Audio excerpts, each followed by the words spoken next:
We got 30 seconds, and then we'll wait for the broad talk radio lady. Um, but let me give a real quick We are intro. live.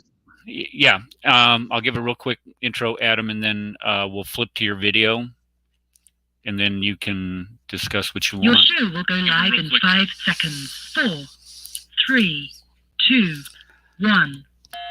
All right. Well, good afternoon, everybody. Hi, this is another edition of the Real Interfaith Dialogue here on the Global Patriot Radio Network, and here on YouTube, we call it the Crescent Discussion Group. And just up to a second ago, we didn't have much of a group going on here. It was just Adam and I. Today's topic is going to be Mecca, that favorite topic of most Muslims when they start talking about their holiest city and the Kaaba and the mother of all cities and all these stories that we hear about it. But we're going to be drilling down on this topic. And the reason why we're going to be doing that is because this is a foundational principle within Islam itself. Just as Jerusalem, the existence of Jerusalem in the first century, dating back to the 7th century BC. I mean, if you were to trace and have some veracity to the Old Testament, you would think that Jerusalem existed when the Bible says it existed. And lo and behold, archaeology has panned out and says, yeah, it did exist when it says it existed. But Islam does not have that same advantage that the Bible does, because Mecca in the 7th century, as far as anybody can tell, that takes an academic approach to it, that takes an honest and objective approach to it, didn't exist. But before we get to that, our friend Adam the Seeker contacted me, I believe it was yesterday, maybe the day before, and he sent me a link to a video that was, as a matter of fact, Adam, I'm going to be perfectly honest with you. This morning in church, I teach Sunday school, and one of the things that we do at our church for Sunday school is the Sunday school offering goes to an organization called Voice of the Martyrs. And when we're passing we have an envelope that we put money in every week. And as we're passing that around this morning, I started discussing this video that you'd sent that we're going to talk about on the show today. And I just broke down. I just could not, I could not get it together. I was tearing up. And the reason why is because to see something like this happen to little girls, regardless of what your religious persuasion is, regardless of what your ethnic persuasion is, regardless of what your background is, it tears your guts out. And after watching that yesterday, Adam, I was just, it's hard to watch. So what I'm going to do is I'm going to let you share your screen. I'm going to let you talk however long, whatever about this video that you want to, because this needs to get out there. We need to definitely discuss this. So I'm going to add your screen to the stream. Little rhyming going on there. Yeah, all righty, my brother, go ahead. So before I play the video, let's give some background of this. In Pakistan, we have Christian communities. So Christians usually are not allowed to live inside a Muslim community. So apparently they don't give, so if they find out you are a Christian, they won't give you the house on rent. If they find out you are a Christian and you're trying to buy this house, they will raise the price. They will not negotiate. They will even sell the house on a lower price, cheaper price to a Muslim, not to a Christian. So this kind of a biasness keeps on going, and hence you have outskirts areas where Christian lives, in other words. Okay, hey, Adam, can I ask you a question about that? Yes, sir. Why? Why is that? Why? I mean, what is the foundational principle behind denying Christians the ability to live within the same community as Muslims? What is the justification behind that? The Islam, the Quran, and the Ahadith, which calls Christians as najas. You can read Quran chapter number 9, verse number 28. All the mushrikun, and Christians are supposedly the mushrikeen, which is in 9:31 or 32, if I'm not mistaken, as well. So 28 actually says that all the mushrikin and Christians, supposedly according to Islamic principle, they are mushrikeen because they are worship more than one god. They worship three gods according to the Islamic religion, and hence they are najas. So because they are najas, they can't even eat and drink in the same cups and the plates that we use. And like I have told before as well, even in my own house and even in the houses of so many other people, they have specific cups and glasses and plates for the Christians who would come in for cleaning their stuck toilet or stuff like that. They're very low end jobs that if they need to eat or drink, or you have to give them as a sadaqah or khairat to eat and drink, they were not allowed to use your own utensils. Okay, That's a so very common practice. so what you're describing, are you familiar with the old laws in the United States that were called the Jim Crow laws? Unfortunately, no, I'm not that old, brother. Okay. But what these were laws that were passed in the United States back in the late 1800s to segregate the races in our country. You would have what we would call separate but equal different facilities for one facility for blacks, one facility for whites, drinking fountains, bathrooms, and when you mentioned eating utensils, that we would have the same thing. You would have the same, or you would have separate glasses, you would have separate plates, separate dishes, or silverware for black people as you would for blacks than you would have for whites. So what you're describing here is what we would refer to as a Jim Crow type culture, where one part of the culture purposely discriminates against another part of the culture because of, in the case of the United States, when the United States in the 1930s, 40s, 50s, it was because of race. But here it's because of religion. Yeah, that's you ended it in a nice way, because I was about to say the same thing. What you are describing in the America, it was happening in a cultural way without any biasness from the scriptures.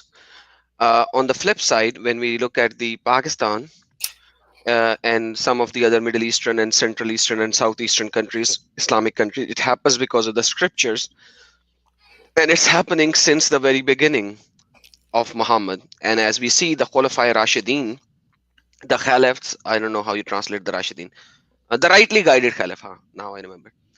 They actually did that when they occupied Egypt and countries around it. And exactly, thank you. So it's there already. So no doubt about that it's been happening since that time. But the thing is, it is happening till now in Pakistan. And like I said, you can't even get a rented house in a Muslim area. And there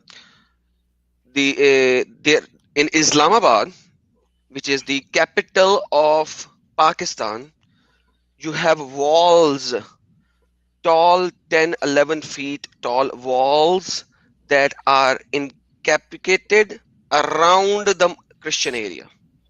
And I have videos on that as well.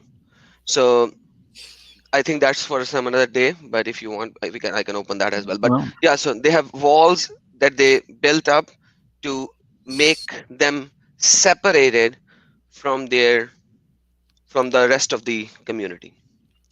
That's the reality, no matter how much somebody says otherwise. Yes, there are certain Christians who, even though living in this kind of a bondage, study hard, get some kind of a position, and you already know that there is a glass ceiling. You cannot reach a position beyond a certain level of position, but yet they are the ones who finally could get out.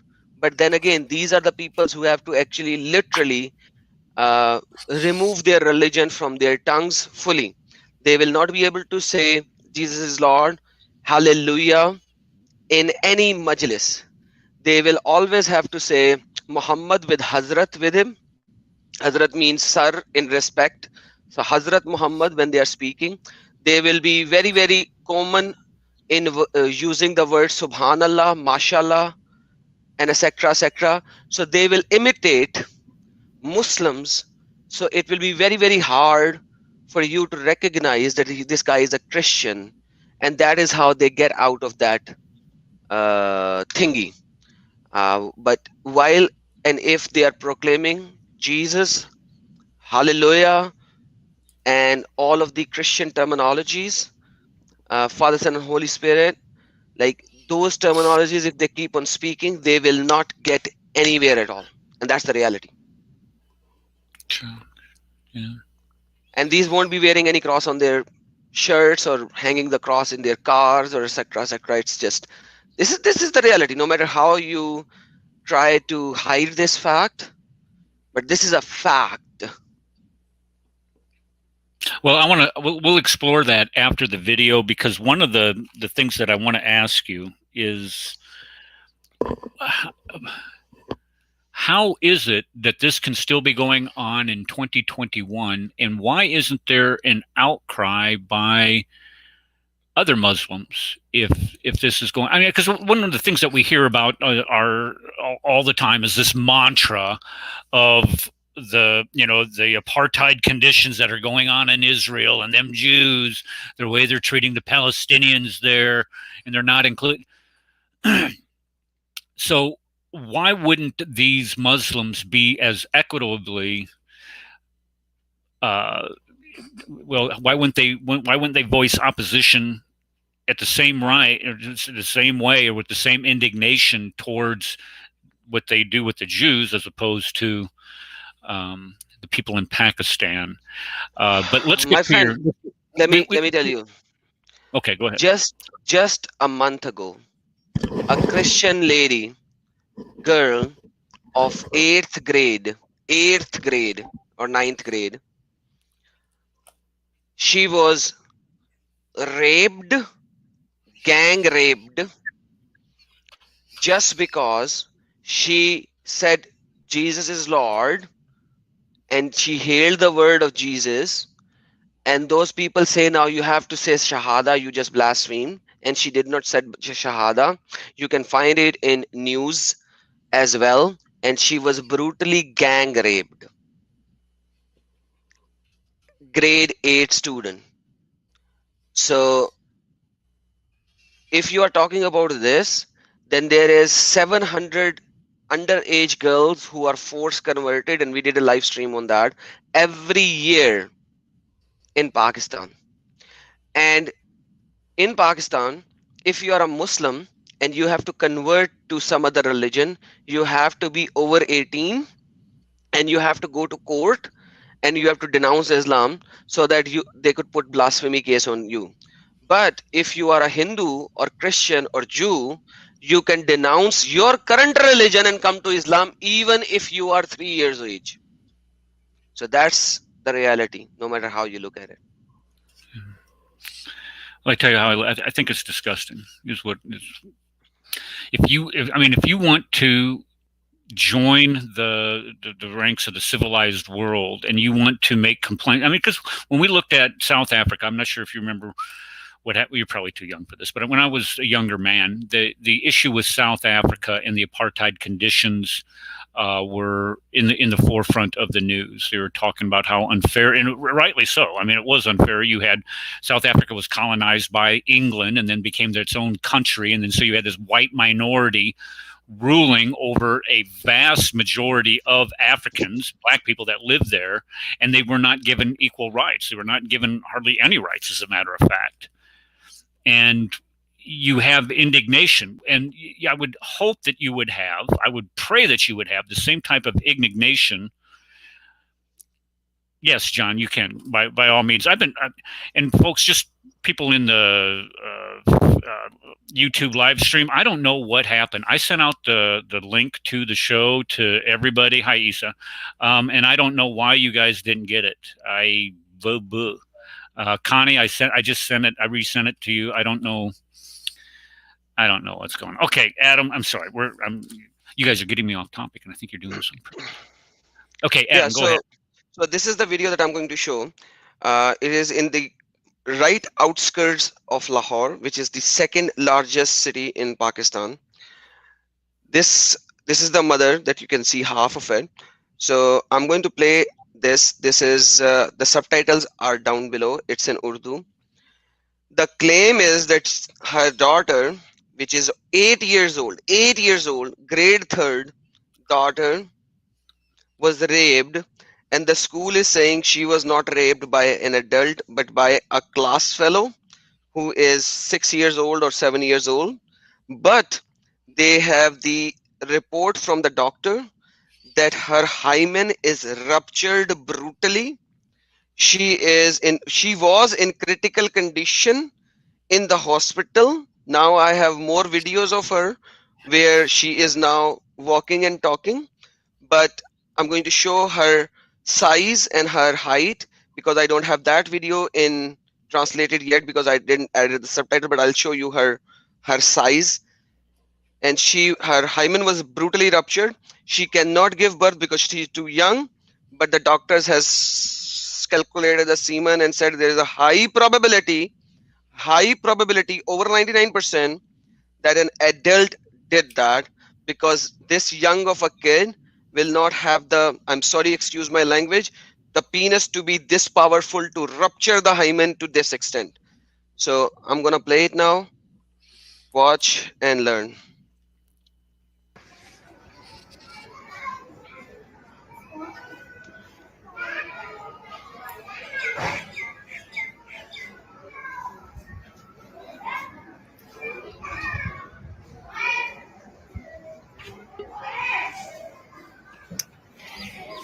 बहुत ही अफसोसनाक खबर नाज़रीन, हमारी मसीही बेटी के साथ ज़्यादती हुई है और अभी तक कोई इंसाफ नहीं।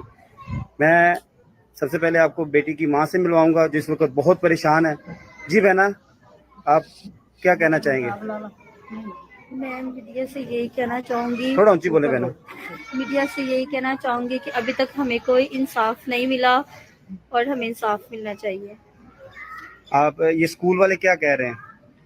स्कूल वाले कोई कुछ भी नहीं कह रहे अभी तक। बच्ची की उम्र कितनी है? बच्ची की 8 साल है। 8 साल है। कौन सी क्लास में पढ़ती है? 3 क्लास में। 3 क्लास में। इस वक्त बच्ची की तबीयत कैसी है? खराब है? हाँ जी, ठीक हो गया। नाज़रीन, मैं आपको बताता चलूँ प्रोविजन चैनल K3 से, बच्ची की तबीयत बहुत ज़्यादा ख़राब है। जो मैंने देखा बहुत परेशानी है। न्यूज़ हर बंदा ले रहा है, हर बंदा अपने अपने चैनल पर चला रहा है, लेकिन मेरी तमाम उन पेरेंट्स से, तमाम मसीह कौम से मेरी दरख्वास्त है कि इस मसीही फैमिली के साथ खड़े हों और जब तक इनको इंसाफ नहीं मिलता आप इनकी आवाज़ बने। मैं मेरी एक और बहन है जो कुछ बात करना चाह रही, मैं उनसे आपको मिलवाता हूँ। जी बहन, सलाम है आपको। आप कुछ बताना पसंद करेंगे इस केस के बारे में? जी, मैं यही कहना चाहती हूँ कि देखें, आज हमें किसी थाने में बुलाया जा रहा है, 6 बजे आए, 5 बजे आए, कभी कोई मीडिया वाला आता है, कभी कोई मीडिया वाला आता है, इंटरव्यू दे, कभी बच्ची को यहाँ पे लेके जाए, कभी वहां पे लेके जाए। ये वो स्थान मत समझे कि ये 6 महीने, 2 महीने, 4 महीने ऐसे ही हमें जलील करेंगे और इसके बाद गवर्नमेंट आएगी और घरों में आके पैसा देके चली जाएगी। ये सानिया वो है कि इसके लिए हम अपनी आवाज उठाएंगे। पुलिस क्या करेगी? अभी पुलिस पैसे खा रही है, 400, 500, 4000 बंदा उठा के लेके जाए, ले जाए। हमें इंसाफ चाहिए और पूरे स्कूल का मेल जितने हैं उनका DNA रिपोर्ट चाहिए। जो भी होगा उसे मुजरिम को सामने लाया जाए और इसमें टीचर्स इन्वॉल्व है, टीचर्स को भी सामने लाया जाए। और हम इस बात को सुबह 5 बजे तक हमें इसकी रिपोर्ट ना मिली तो हम मेन फिरोजपुर रोड जो है वो ब्लॉक करेंगे। इसके बाद जो होगा वो हम जाने और पुलिस जाने और गवर्नमेंट जाने कि क्या होता है। बस मेरी आपसे यही गुजारिश है कि सब मसीही बहन भाई हमारे साथ शामिल हो और मैं सारे मसीही बहन भाइयों से मेरी ये इल्तिजा है कि आपके घरों में भी आपकी बेटियां, आपकी माएँ और बहनें हैं। अगर हम इसी तरह चलते रहे तो हमारी बेटियां अच्छी तालीम हासिल नहीं कर सकती। और टीचर्स जो है इनके लिए हम ये छोड़ते हैं कि ये दूसरे पेरेंट्स हैं। अगर टीचर इसी तरह हमारी बच्चियों के साथ ज्यादती करवाएंगी और हमें क्या पता कि बिजनेस कर रही हो, बैरून मुल्क वीडियोस बना रही हो, बना के भेज रही हो और अपने बिजनेस ब्लैक मार्केटिंग कर रही हो। हम नहीं इन पे बिलीव करते। हमें असली मुजरिम चाहिए और उस मुजरिम को सबके सामने लाना होगा। ہماری اس میڈیا سے بھی درخواست ہے اور گورنمنٹ سے بھی درخواست ہے. اگر یہ سب کچھ نہیں ہوا تو ہم صبح 5 بجے روڈ بلاک کریں گے. میرے ساتھ ناظرین موجود ہیں بیٹی کے والد صاحب. بھائی کیا نام ہے آپ کا؟ میرا نام شہزاد ہے. اسکول کا کیا نام ہے؟ سنجے نگر. اس حادثے کو کتنی دیر ہو گئی ہے؟ 22 تاریخ کا یہ واقعہ ہے اور ابھی تک نہ ہماری پولیس بات سن رہی ہے اور نہ اسکول والے اوپر سے الٹی دھمکی ہم لوگوں کو دے رہے ہیں. تھریٹ کر رہے ہیں آپ کو؟ جی تھریٹ کر رہے ہیں اور پولیس والے کہہ رہے ہیں پیسہ لے کے بات جو رفع دفع کر دیں. یہ پولیس والے آپ کو کہہ رہے ہیں؟ جی یہ پولیس والے کہہ رہے ہیں ہم لوگوں کو. ٹھیک ہو گیا. میرے ساتھ موجود ہیں رانا برناباس ایوب صاحب. آئے ہم ان سے اس کیس کی مزید ڈیٹیل لیتے ہیں اور اس کیس کے بارے میں وہ کیا کہنا چاہتے ہیں ان سے جانتے ہیں. جی مسیح میں سب کو سلام. اس کیس کا جو مین سارا جو آتا ہے سنجے نگر کا یہ واقعہ ہے. سنجے نگر اسکول کا یہ واقعہ ہے. تیسری کلاس کی یہ بچی ہے. اس کا جو مین جو یہاں پہ اور بھی ہم نے علاقہ سے جو ساری خبریں سنی ہیں یہ ہے کہ سنجے نگر جو اسکول ہے بیسیکلی یہ واقعات وہاں پہ پہلے بھی ہوتے ہیں اور یہ جو 2 ٹیچرز ہیں یہ اس سارے واقعہ کو جو ہے وہ کلوز کرتی ہیں پیسے دے کے. اور یہ جو ہے کوئی اس طرح کا بھی اسکیم سننے میں آ رہا ہے کہ یہ جو ہے پھر ویڈیوز جو ہے وہ لیک ہوتی ہیں اور ویڈیوز جو ہے وہ اگر فروخت کی جاتی ہیں. یہ سارے کے سارے واقعہ کو جو ہے وہ پورا ایک یہ طریقے سے چلا رہے ہیں. یہ بچی جو ہے یہ اسے بھی اس طرح ہی انہوں نے تھریٹ کیا کہ بیٹا اپنے گھر پہ نہیں بتانا. یہ تیسری کلاس کی بچی ہے اور جس بچے کے ساتھ اس کا کرتے ہیں کہ جس بچے نے اس کا ریپ کیا وہ بھی ایک چھوٹا سا ہے جبکہ ہائمن ریپچرڈ ہے. یہ میڈیکل رپورٹ آ چکی ہے اور اس کے اندر ڈاکٹر نے واضح اپنی جو ہے اس میں اپنی اوپینین دی ہے کہ ہائمن ریپچرڈ اور اس میں اس نے لکھا ہے کہ جو ہے وہ بچہ نہیں ہو سکتا. جو اس نے بھی ہائمن ریپچرڈ کی ہے یہ اس کی میڈیکل رپورٹ ہے. اور ہائمن جو ہے وہ یہ تو میل بڑا آدمی ہے یا وہ پرنسپل ہے یا مالی ہے یہ ٹیچرز کو پتا ہے. ٹیچرز بہتر جانتی ہیں اور یہ پہلا واقعہ نہیں ہے. اس سے پہلے بھی سنجے نگر اسکول میں یہ سارے واقعات ہو چکے ہوئے ہیں اور انہیں بڑی جو ہے پیسے لے کے دبایا گیا ہے. جس طرح کہ ابھی انہیں بھی کہا جا رہا ہے کہ اس واقعے کو دبا دیں. اس کی ہم پرزور مذمت کرتے ہیں اور ان کے ساتھ ہیں اور جب تک انہیں انصاف نہیں ملتا ہم ان کے ساتھ کھڑے ہیں. ابھی ڈی این اے کی رپورٹ کے لیے جو ہے وہ سیمپل جا چکا ہوا ہے اور جیسے وہ آ جاتا ہے اس کے بعد جتنے سنجے نگر میں جتنے امپلائیز ہیں یا جن کے اوپر ٹیچرز کا جو teacher. Yes, brother. So, as we see over here already, everything is with the report and data and everything. The rupture of hymen cannot be done by 5-7 years old kid the way it was done. And unfortunately, the police is making them run around in circles uh, because at the end of the day, they are poor Christians. In Pakistan, if you are poor, getting a justice is already a difficult job because you cannot run around lawyers and stuff like that and etc. because everything requires money, let alone you are a Christian. So they are making them run from one police station to another, that this case belongs to this police station, this case belongs to this police station, and so on and so forth. And at the end of the day, these families cannot do anything at all because one, they are poor, two, they are Christian, and this is what is happening. And this is not the first time it happened. By the way, now I'm going to show you. This is the size of the kid. This is the kid in reality. They have blurred her face. Please show, brother. They have blurred her face. This is another interview that happened recently. This incident happened on the 22nd. 22nd. This incident happened This on is the, the second this last. is the girl that this is the girl that's involved in that was Raped. raped. Yes, the Okay, girl, this- not the baby. The baby on the screen. If you show the baby on the screen, this baby, not the girl. The girl is interviewing the baby. The girl is interviewing the baby. This baby on the left side. This one whose face is blurred out. Sure. This is the baby who's raped, and she is 8 years old. So imagine how an 8 years old baby would be, and who would be the pervert to rape her. And according to her, he had not seen this boy in the school. she was going to the bathroom, and this boy entered behind him, and then he did this act. And then the principal told her, the principal, who is a female principal told her, if you say anything to anybody, we will throw you out of the school, and we will destroy your reputation and your parents' reputation that you are a dirty girl, hence you should not tell anybody. But what happened was that she became so sick and the bleeding happened that the parents found out, and then they asked her. So the principal, the female principal of the school, threatened her not to tell anybody. Not to tell anybody.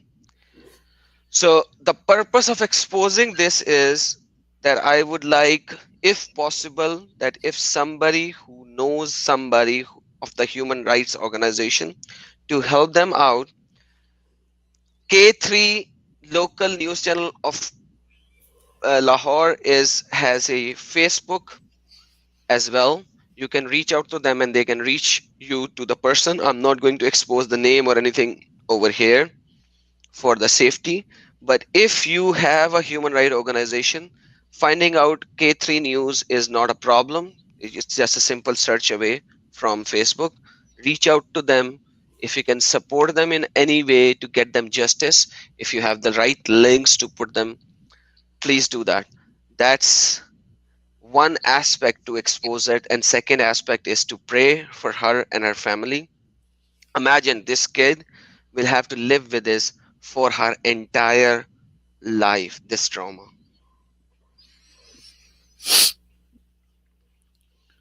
Okay, go ahead, Adam.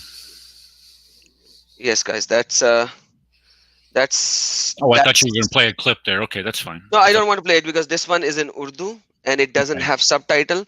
The last one I downloaded myself and added the subtitle. This one does not have subtitle, so I just gave you the essence of this one. I just wanted to show you. Got it. Emmanuel said that she's just a baby. I mean, that's so true. I mean, if you look at the size of that poor girl, for crying out loud. And, you know, here's what amazes me. I don't want to make this personal. I'm being told that people are going to come to my school district and complain that I'm a danger to kids, which can't be done anymore anyway. But look, you're going to come and say that I am placing the Muslim children in my school district in danger. I just wonder if they're how thick their hypocrisy is. Would they be willing themselves to get involved, like you just asked, to try to contact anybody from that show or that network or whatever you want to call it, would contact the news station there in Lahore with the same amount of indignation and outrage as they do for having this guy teach Muslim kids. Here you have a teacher, and the lady mentioned this. I'll let you talk in just a second. The lady mentioned this in the interview. She said teachers are like second parents to kids. And that is so true. You have kids, when you're a teacher, you have kids, they come up and they'll tell you anything and everything about their life. Why? Because they trust you.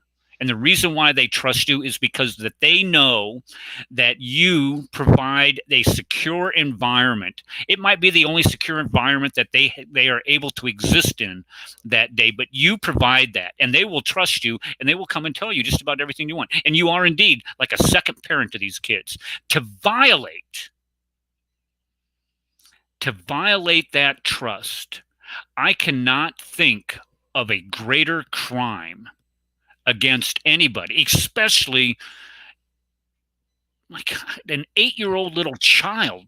If you just looking at the size of that, and this is one of the reasons why I have indeed called Muhammad a scumbag on this program, and people are, you can't call Muhammad a scumbag. Well, what do you call a 53-year-old man who sleeps with a 9-year-old little girl?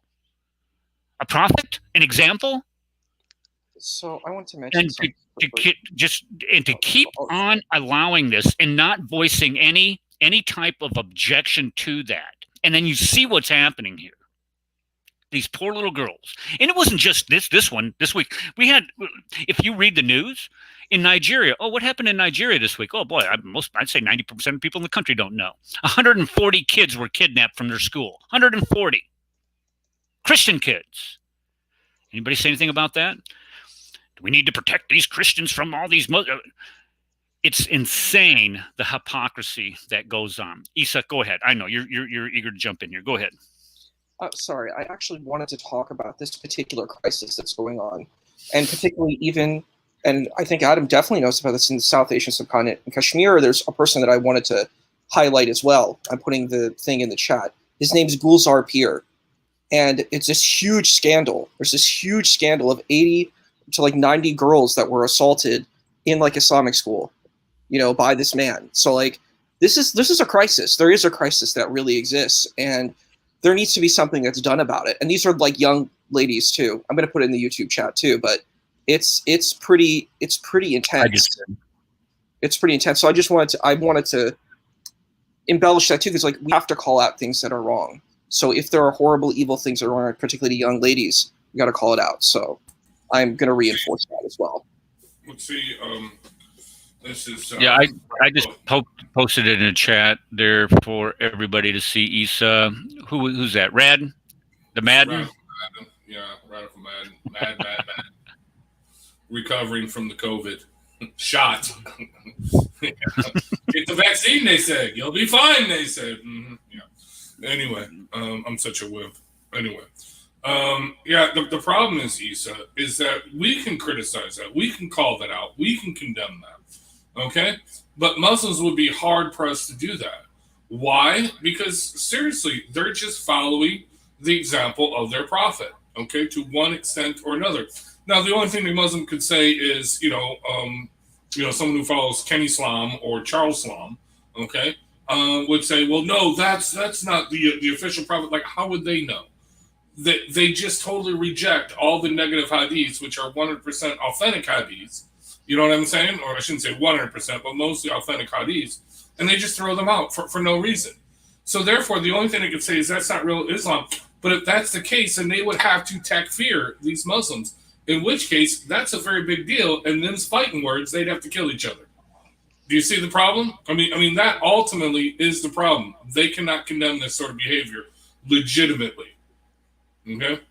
Anyway, that's all I'm going to say. Well, let's ask Adam. Adam, what would happen? Let's say you're just a rank and file, everyday, Muslim practicing your faith there in Pakistan peacefully, and you decided to go to the police to object to this, to turn in whoever it was. What would there be any type of? It might be an unfair question to you. I don't know, but would there be any type of repercussions? It depends, brother. It all depends. So, as a Muslim, if I am throwing under the bus another Muslim in Pakistan, it just depends who is the police inspector and how much money he has already gotten from the other side, whether he should blame me or he will blame the other person. That's point number one. Like I said, there is something related to Islam when it comes to these kind of things, and then there is something related to the culture over there. But the culture is derived from the religion itself, because this culture in Pakistan is not derived out of nothing. It derived out from the hatred of Jews and Christians and Hindus, and Christians and Hindus are in prominence over there. If you could show my screen again, I'll show you. This is what I was talking about just a couple of months ago.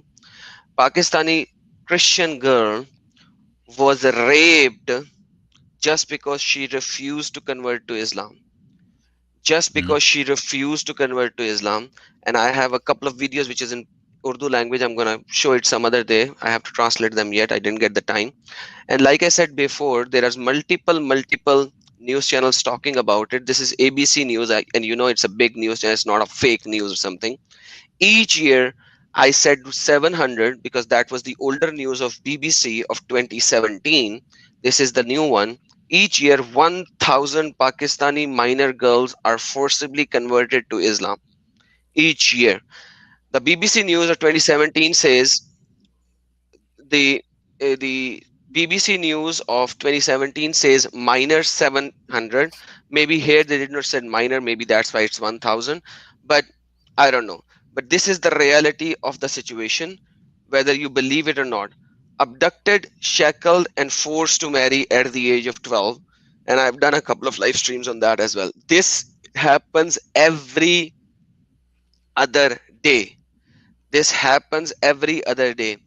And in April, a adult foreign national Pakistani went back to Pakistan. I think she was French. Please correct me if I'm wrong. She was probably French. I forgot which country she was from. She was driving on a motorway, which is equal to a highway, like a paid tolled highway. So there are tolled highways, you know. So it was like equal to a paid toll highway. Her car broke down. It was late night. She was with her 3 kids. The guys, another car came. These guys gang raped her on the side of the street while her kids are watching and crying in the car. And you know what this PM of Pakistan, Imran Khan, stated? I was shocked by his statement. I was shocked by his statement on that incident. He was like, what was she doing in the middle of the night without a mahram? Secondly, it is to be blamed on the woman that they are not dressing appropriately and they are calling for rape. And this goes 100% according to Quran, which says you should do the hijab so that you would not be molested. Because that verse came because of Uthman or Umar, because when he was sitting with his friends on the side of the road and he saw Muhammad's wife Sauda passing by, who was a tall woman, and he shouted while sitting in between his friends, he shouted, "Oh Sauda, I recognize you. Oh Sauda, I recognize you." These are the perverted kind of teachings that you get from the Islamic scriptures. Why would they not do the same? So even if Muslimin believe that I am lying, that this is not Islam, but I'm talking about Hadith, I'm talking about Quran, I'm talking about everything else, okay, then show it. Get her the justice. Why do we have to raise the voice and tell them? Am I wrong in saying that? No, it's go ahead. I think Rad was going to. I was just going to chime in on it. You're absolutely right on that.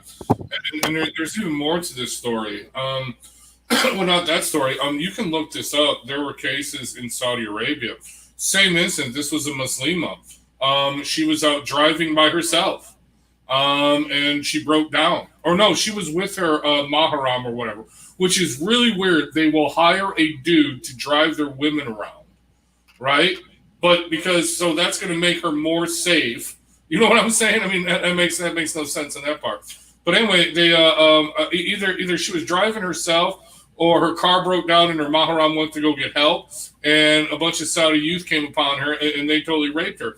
And the thing was, the maharam, I believe, he got punished, or she got punished, or both, because she shouldn't have been out there all by herself. Okay, this is in Saudi Arabia back in, I would say, early mid 2000s.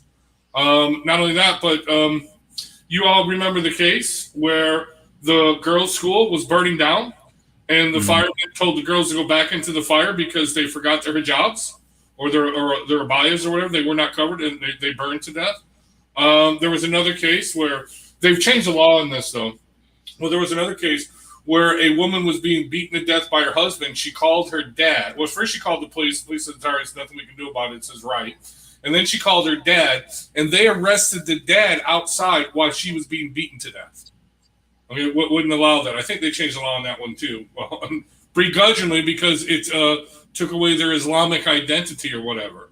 I mean, there's all kinds of cases about. Did you guys hear about the restaurant in Saudi Arabia? This is back in 2015, 2016, roughly around there.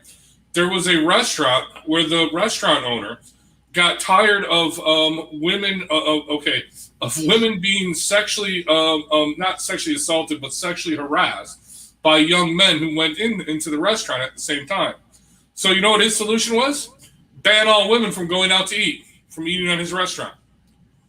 Well, how does that make sense? So now you're starving these single women. They can't go out to eat at a restaurant because, you know, horny Muslim men that are gay, actually, be honest with you. So let me tell you that story. Do you guys know about this one? Go ahead. Closet in the Kingdom. Look it up. Atlantic. Closet in the Kingdom. This is no joke. Years ago, I used to work for an oil and gas company. I used to support them. I get some really bizarre stories on that one. But we worked with this one gay guy, and he was always happy to go to Saudi Arabia. And I asked him, he said, dude, it's a gay man's paradise. I said, where else can you walk hand in hand with your lover down the street? Where else can you kiss your lover right out there in the street? Where else can you can go to a restaurant, a nightclub, not a nightclub, but a restaurant or a coffee shop, and it's all men, and you can snuggle and be cozy because that's all perfectly normal there, right? Okay, seriously, so it's a gay man paradise. Well, go read The Closet, the Kingdom in the Closet in the Atlantic. What you have is you have these young men that are and women too, young men and young women who are totally separate from each other, and they can only marry by prearranged marriage, and it's a whole economic thing, blah blah blah. So chances are they're not going to get married until after college, usually. Okay, and well, they are sexual beings. You know what I mean? So it's being like in a giant prison. Okay.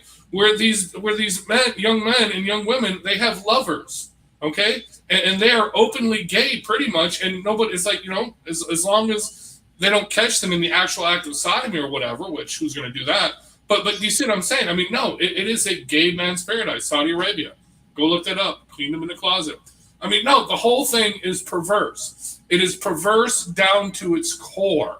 Okay, the way they separate and the way they divide. On the sexuality and keep people, well, from just being human beings. Now, I'm not saying go out and have sex with all women and everything, but no, you meet your young intended, you get married, right? You know, out of high school, that's the way it should be, right? You see what I'm saying? Okay, or maybe later on, but you don't segregate, you don't cut that off to the fact where you're living in prison. Not that if I was ever in prison, I'd go that way, but I'm just saying, you know what I mean? But no, that happened. I mean, seriously, you know. There's one thing that I wanted to add to what Adam was saying. You know, as far as, you know, you having, I think it was Adam, or maybe it was Isa put there that lady she's raped on the side of a road in front of her children, gang raped. And we read, you know, we can, you know, it doesn't take hard, you know, it's not that hard. You go to all these Islamophobic websites like Jihad Watch or Bare Naked Islam or Creeping Sharia or whatever, and you read these articles on a daily basis of where these little kids are gang raped, and while they're gang raped, they have the Quran is being read to them, or there's some type of Quranic passages that are being recited while all this is going on, because they think that this is a duty, and this is according to these sources, that this is a duty incumbent upon Islamic men to do on little Christian girls. And the producer of this show, Cal Fritzy, one of her favorite descriptions of Muslim men who would do this, who would gang rape these little girls, was she would call them Quranimals, because they were inspired to act like, and I mean, let's just be real about this. When you gang rape a mother in front of her children, or you go out and you gang rape these little girls, you're acting like an animal. And when you're acting like an animal, you have to ask yourself, okay, if there's a pattern going on here, what is the inspiration for this pattern of conduct? Where do these people get the idea that this is some sort of divine declaration or admonition or permission to do things like this? Satan through the Quran. Exactly. I mean, this is a satanically inspired ideology. Only a satanically inspired ideology would say that, well, this is okay. Why? Well, because they're not. We're following the pattern of conduct set by these men back in the 7th century. Or you are saying that this is some sort of divine revelation to mankind that makes it okay because these people are the worst of creatures, or these people are, I don't know, causing corruption. Najis. Najis. Okay, that's another one of those words, Adam, that I'm never going to get. You know, you and your murtad, and your najis. What does najis mean? Najis means untouchable. They are like shit and dump that you don't touch, you know. Dirty, filthy sewage. Filthy sewage. Yes. Untouchable, filthy sewage. Okay, got it. Yep. I'm writing this down. Okay, so when I say najis, more like sewage. Yeah, maybe if nasty, sludgy call stuff. Somebody, you're nothing but a najis, they would never know what I said, right? Unless they spoke Arabic, and then I'd be in some serious trouble. Okay, actually, I'm pretty sure it'd be taken as an insult because it just sounds like an insult. Especially if you call someone a mutard too. I mean, that just sounds like retard. No, that's not okay. You didn't. Okay, Adam, how's it pronounced? Morted, guys. More. I want some more Ted. You got to roll the tongue. Hey guys, what's that? I got an article I want to pull up from Calling Christian's website, but I can't think of the guy's name. It's a scholar, a westernized scholar, but he's hardcore Salafi. It's a Brown. I think it's Brown. CL something Brown. It's got his initials, but then it's Brown or something like that. You know who I'm talking about? He's like Harvard educated, or Jonathan A.C. Brown. Yeah, okay. Go ahead. I'm going to find this article and I'm going to read you some stuff. You can show my screen. In the meantime, let me show you where Allah says there's a 929. 929. 28. Sorry. Yeah. 28. Okay. I'm familiar with 29, but yeah. Ya ayyuhallazina amanu innamal mushrikuna najas. So najas. This is najas. Unclean, untouchable, unholy, everything. So, O you who believe, indeed the polytheists are unclean. So they are unclean. Let's see other translations, what they actually do with this word, because this word is kind of a word of unclean, like filthy and etc. So let's see. Impure. Okay, that's Felden something. Impure. Najisin. So he didn't even translate it. He put the same word because it's a very difficult word to translate. Impure. Surely are impurities in them, etc. Unclean. What website is this, Adam? This is Quran.com, brother. So these are the kind of words that Allah used, that whoever associate anybody with Allah. And this is what I was telling you guys earlier. The filth of Umar.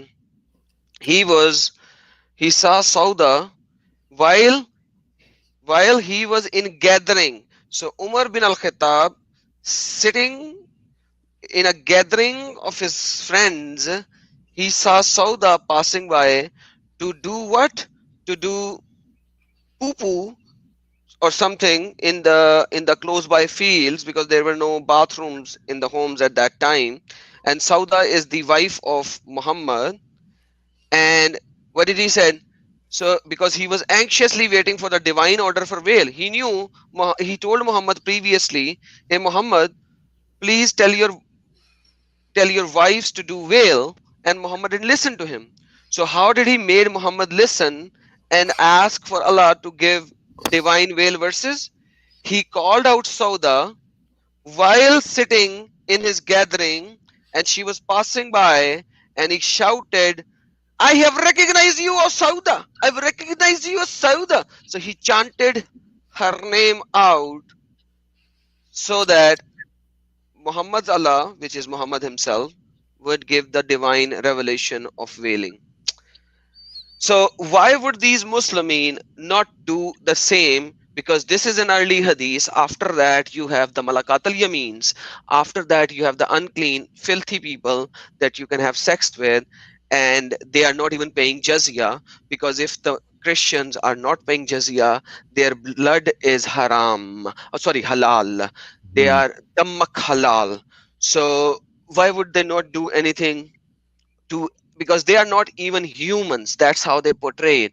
And I have multiple streams on that.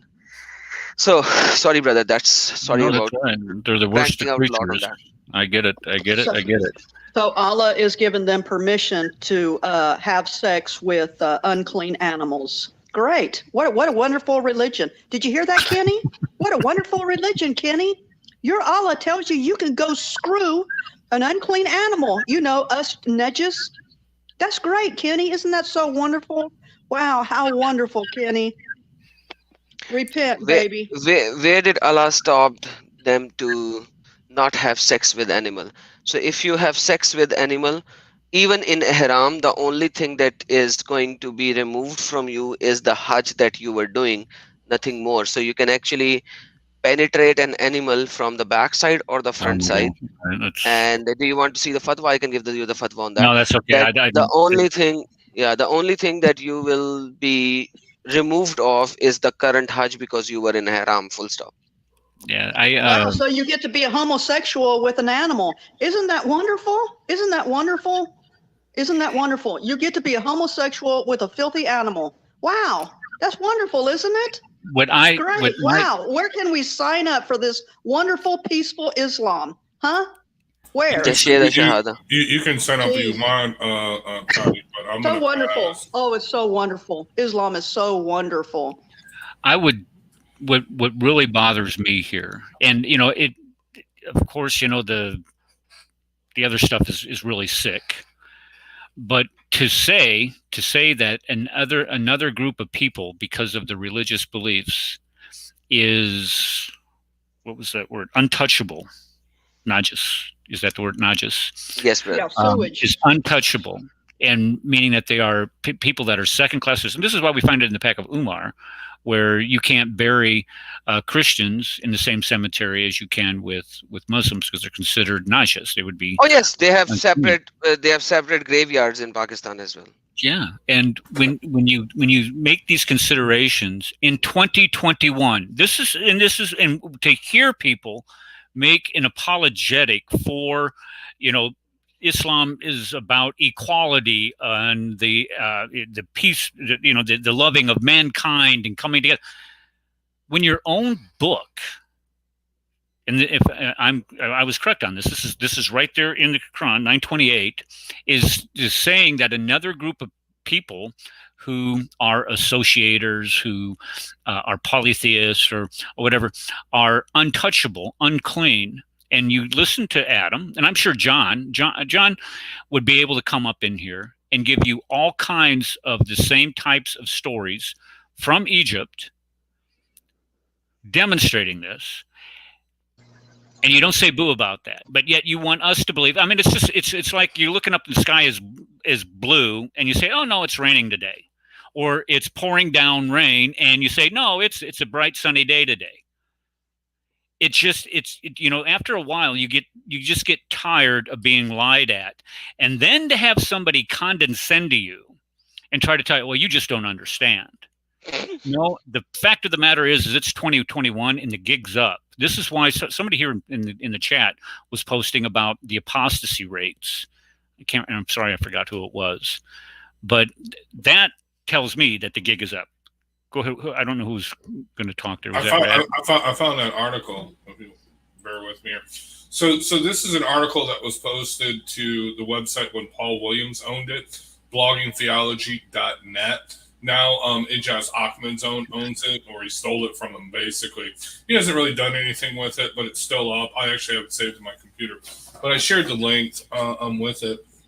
Anyway, this premier Islamic scholar, Jonathan A.C. Brown, he is actually, no, he's like Harvard, Oxford educated. He's a Salafi too. You know what I mean? So he's kind of like really hardcore. I mean, no, he is looked at. Even more so than, what's his name, Mr. Holes in the Quran thing, especially now. But anyway, here's what he writes about rape in Islamic law. I'm just going to go from like the third or fourth paragraph here. Hold on, I'm sharing it I'm sharing it right now. Let me get to so this is so this is, let's see, 1, 2, 3, 4, fifth paragraph, where it says the jurors drew. Got it. Right. Got it. Okay. So the jurors drew a general status distinction between free persons and slaves, and this distinction is reflected in all areas of law, including rape law. There are several different notable differences between the justice discussion of sexual violation between free person and sexual violation involving slaves. Oh, I should mention out to you, he rightfully states there is no such thing in Islamic legal code as rape. Okay, it's just considered illegal sex. Okay, all right. In other words, sex outside of marriage, sex with a married person, etc. But here we go. There are several notices between free person and sexual violation involving slaves. All of them stemming from the legal status of slaves as property. Okay, that is true. Okay, rather than proprietors. The first is a difference in terminology and placement in legal words. Violation of a free woman is normally described as coercive zina, okay, and some Arabic gibberish here, and then the victim. Okay, and then the victim. Okay, right, and the victim as the coerced woman. Okay, and the substantive discussions are normally found in chapters of hudud and zina, violation of slave women. The hudud is the law, right? Am I correct on that? Hudud, yes. Hudud. Violation of slave woman, on the other hand, is normally described as property usurpation. Go ahead, pronounce that word for me. Gasab, Gahab, Hasab. Yeah, it's all allowed. This is allowed by Muhammad, so that's why. Right. And the victim is an usurped property, Magashuba. Okay, and subsistence discussions are normally found in chapters of Hasab. Okay, anyway. The second notable difference is the pointed attention to the volitional state of free women in acts of zina and the frequent lack of attention to the volitional state of slave women in acts of hasab. Is that right? I got to put the phlegm in there when it has a G and the H, right? Hasab? Ha, yeah. Okay. For the jurist, sexual usurpation of a slave woman was a form of property damage and required financial compensation to her owner for depreciation. See, in the West, we call that pimping and prostitution. Okay? Seriously, think about it. You can run a slave woman brothel, and I'm sure many of them did. I'm sure there's all kinds of instances of doing that. Hey, you just pay your fee to violate a virgin. It's probably a different price for a virgin as opposed to an old nag. You know what I mean? Whatever. Okay. Anyway, let's continue on with this. Let me just finish up with this. The consent of coercion of the slave woman to the act, while important for determining whether or not she should get the hard punishment. In other words, if she was a willing participant in some Muslim, or let's even say, her boyfriend or husband slave, because they can't be married, by the way. If they're captured in slavery and they're married, their marriage is immediately dissolved, right? But let's say, her husband or love interest or whatever. Okay, they're both slaves in the same area or whatever, and they have consensual sex. She's going to get punished for that, right? Okay, but if some Muslim comes around and basically forces her to have sex, he just got to pay the owner of the slave woman. Get this. Hold on, let me continue. For the slave property damage that required financial. Okay, the consent or coercion of slave women to the act, while important for determining whether or not she should get the hard punishment, was irrelevant to assessing depreciation. A third key difference between the violation of free woman and slave woman is closely related to the previous point. The jurists were in agreement. They all agree on this. Okay? All right? So the Muslim can't go, well, no, this other school, blah, blah, blah, blah, says this. No. All four schools, they all agree in this. Okay? The jurists were in agreement that violation of the slave woman required financial compensation to owners, usually equal to the amount by which she was depreciated by the act. How do you determine that? Okay. Anyway, obviously you have a set rate. Okay. If she's a virgin, she's no more a virgin. That's why her value is depreciated, and that's why the amount of money you have to give to the owner is higher because you have. Yeah, exactly. That's what I was saying. To the owners, usually equal to amount of depreciation. This being a particular relevance if she was previously, it says it right there, a virgin. Exactly. Such agreement on monetary compensation was not found in the case of a free female rape victim, and this latter point remained heavily contested. This is even contested. between the schools of law as follows. And we can read more if you want. But think about this. This is a guy who is schooled on Islamic jurisprudence at not just the finest Islamic universities, but also the finest Western universities. He is well sought after. His writings are frequently quoted. This dude is a scholar of scholars in the Islamic world of thought. You know what I mean? Okay, even though he's a Western revert.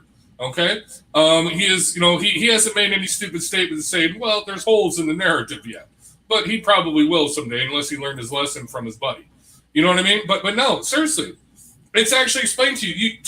Muslim slave owners can run a brothel. They can do what ISIS was doing, and it's perfectly halal by Allah.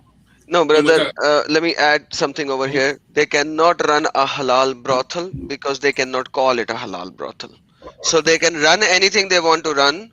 They can provide the woman for the need and satisfaction of their Muslim brothers and sisters who are in the battlefield, because that's what Allah said. Do not when people came to Muhammad and said, should we castrate ourselves?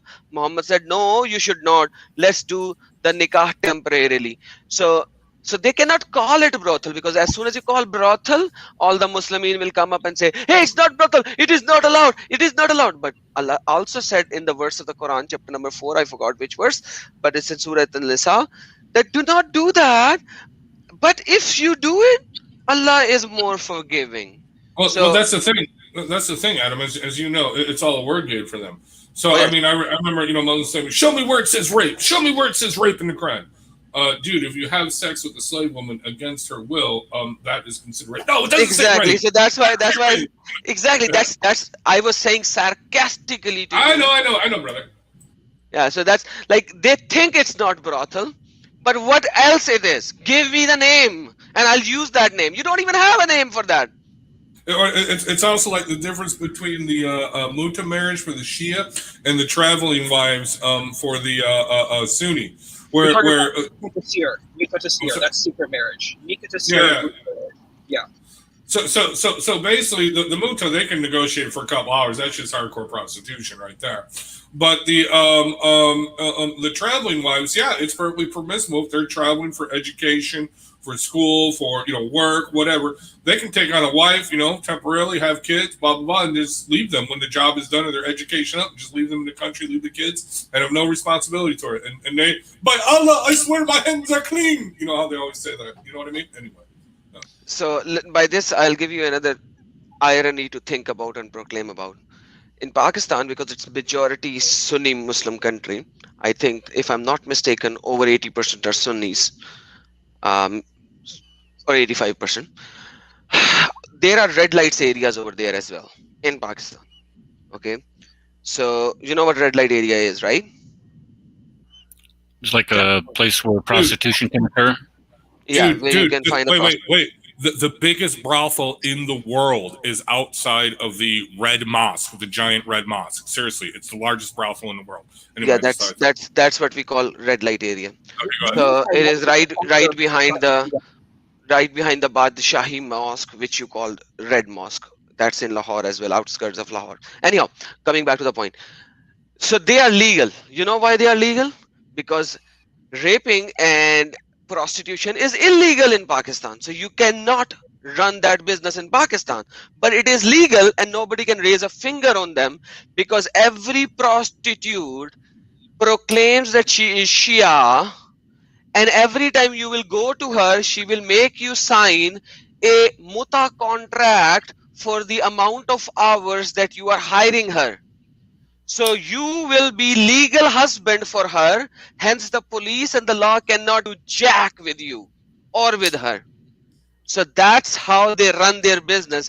They have muta contract, and that's why if you go to the Badshahi Mosque, the Red Mosque, you will see most of the houses having an alam black flag on them, because they are proclaiming themselves to be Shia.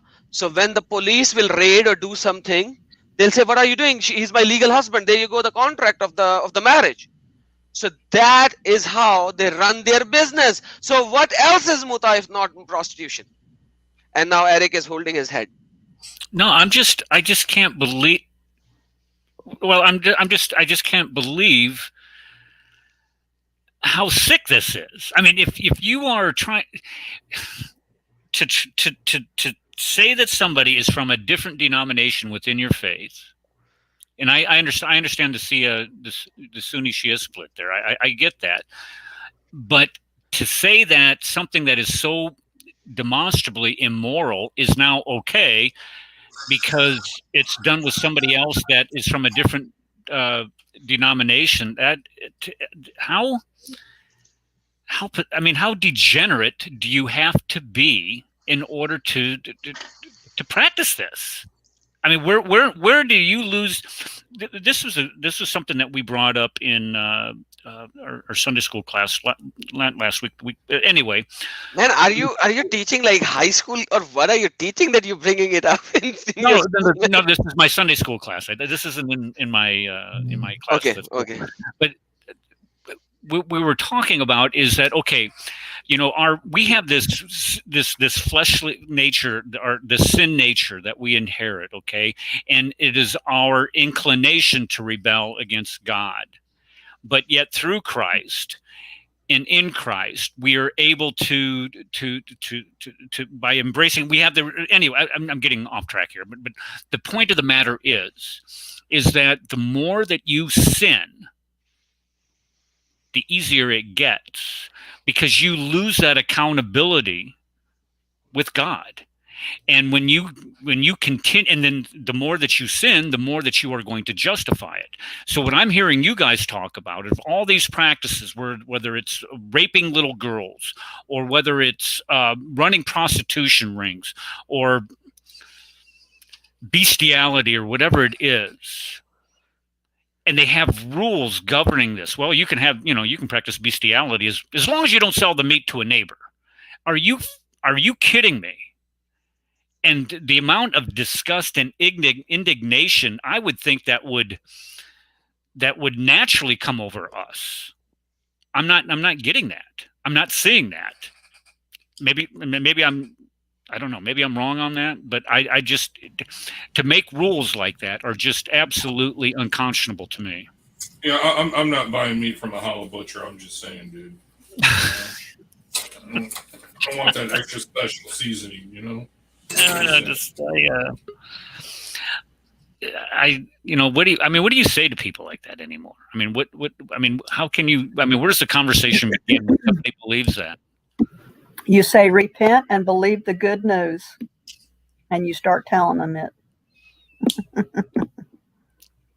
Come to God, and He will save you. I agree 100%, Connie. I agree 100%. But when somebody is so spiritually blind, I mean, think about the amount of blindness that you have to have in order to think that this is okay.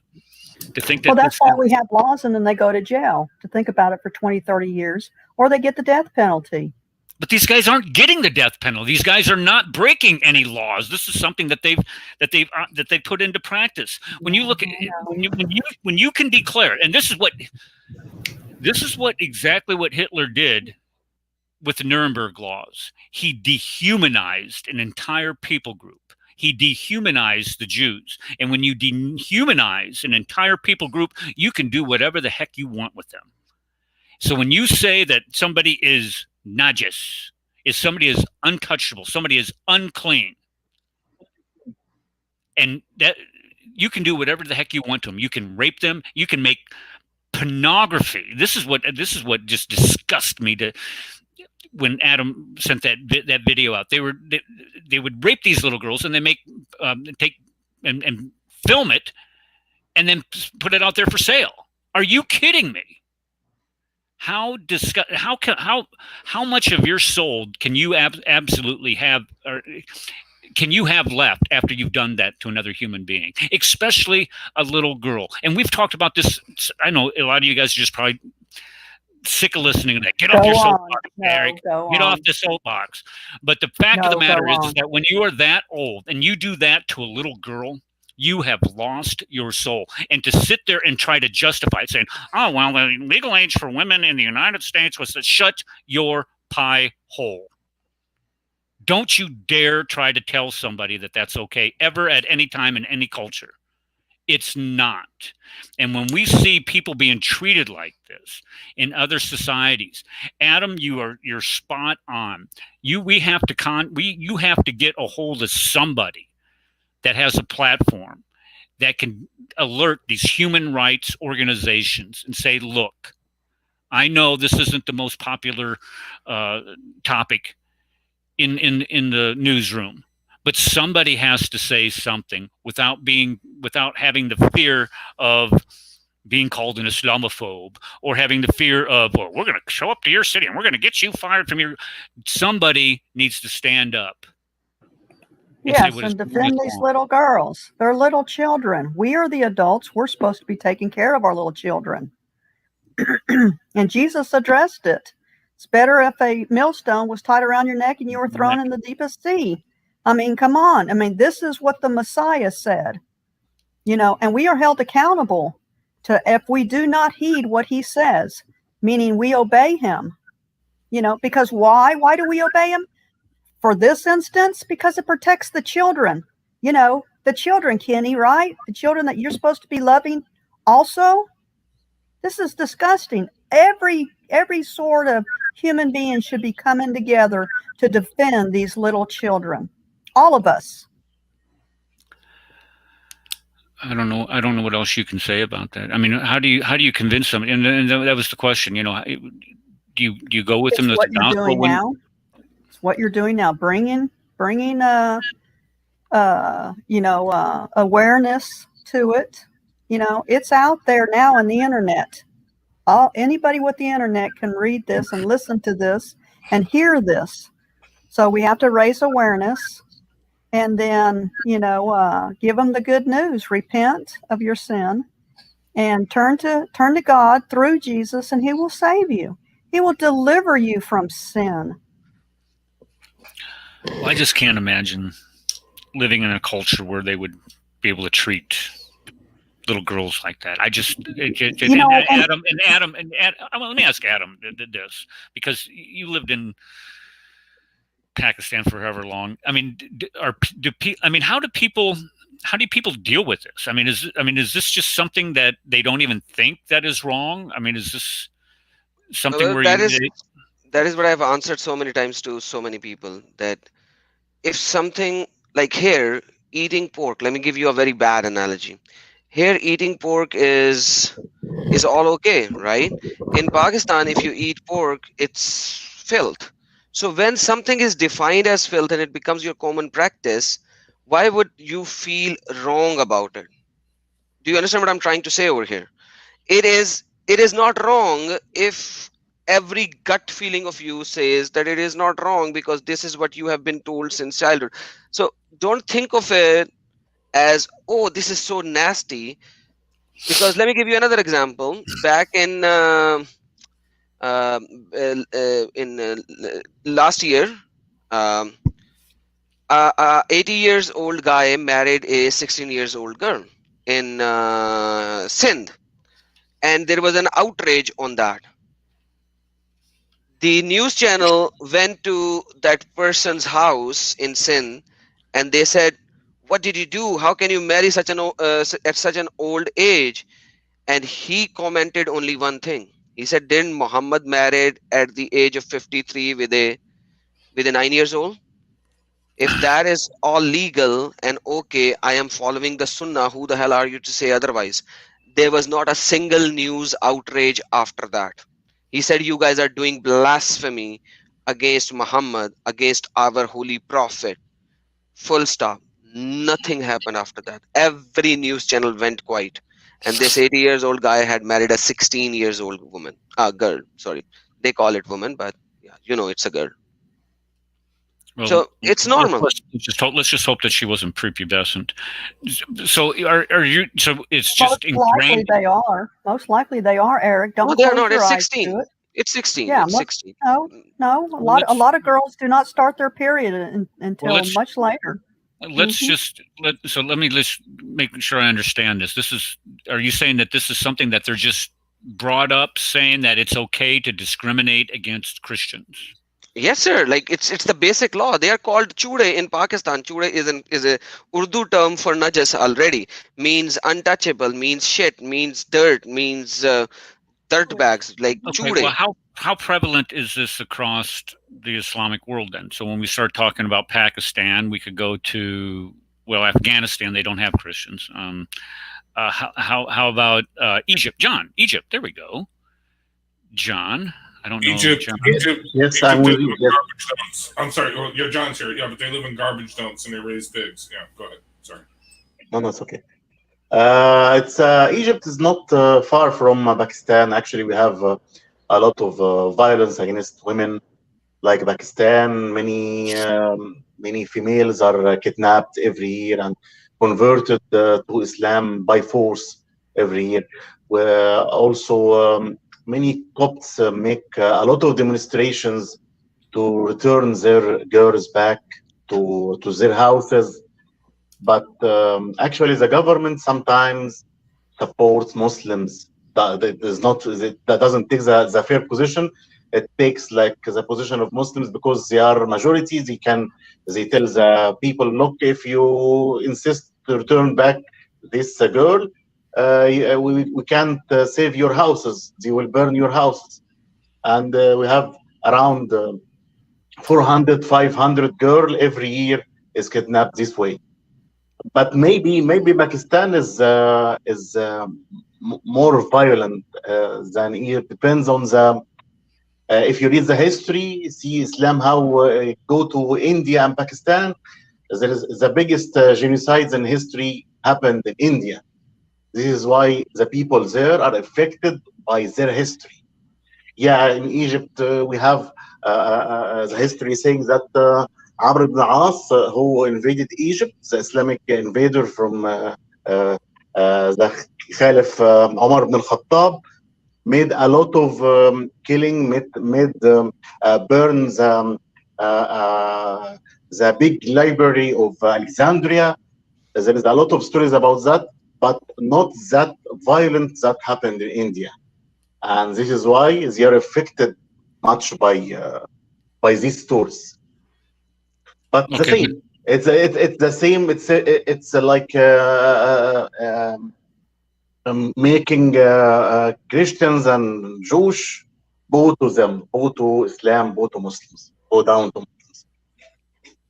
So you're saying that it's still, I mean, they are still treating Christians or people of other faiths. No, the problem is the government. The government doesn't take any this is why you see Adam Seeker here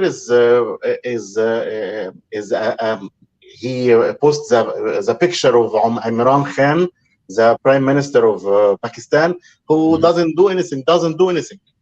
The same in Egypt. The government sometimes help Muslims to do that or hide the criminals from any punishment.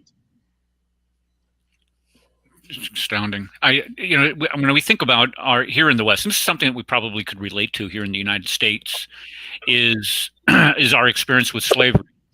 When we start talking about treating another people group, enslaving them, and then bringing them across the ocean, and then selling them into bondage to other people, treating them any way that you want to. There were things called slave codes and laws that govern, the severity of punishments and things of this nature. But I'm guessing, just like what you expressed there, John, is that they're probably not enforcing those laws, or there's really no authority there that would go ahead and enforce a law that was, that was meant to protect that people group there. So when we look at, and this is what the hypocrisy is just so thick here.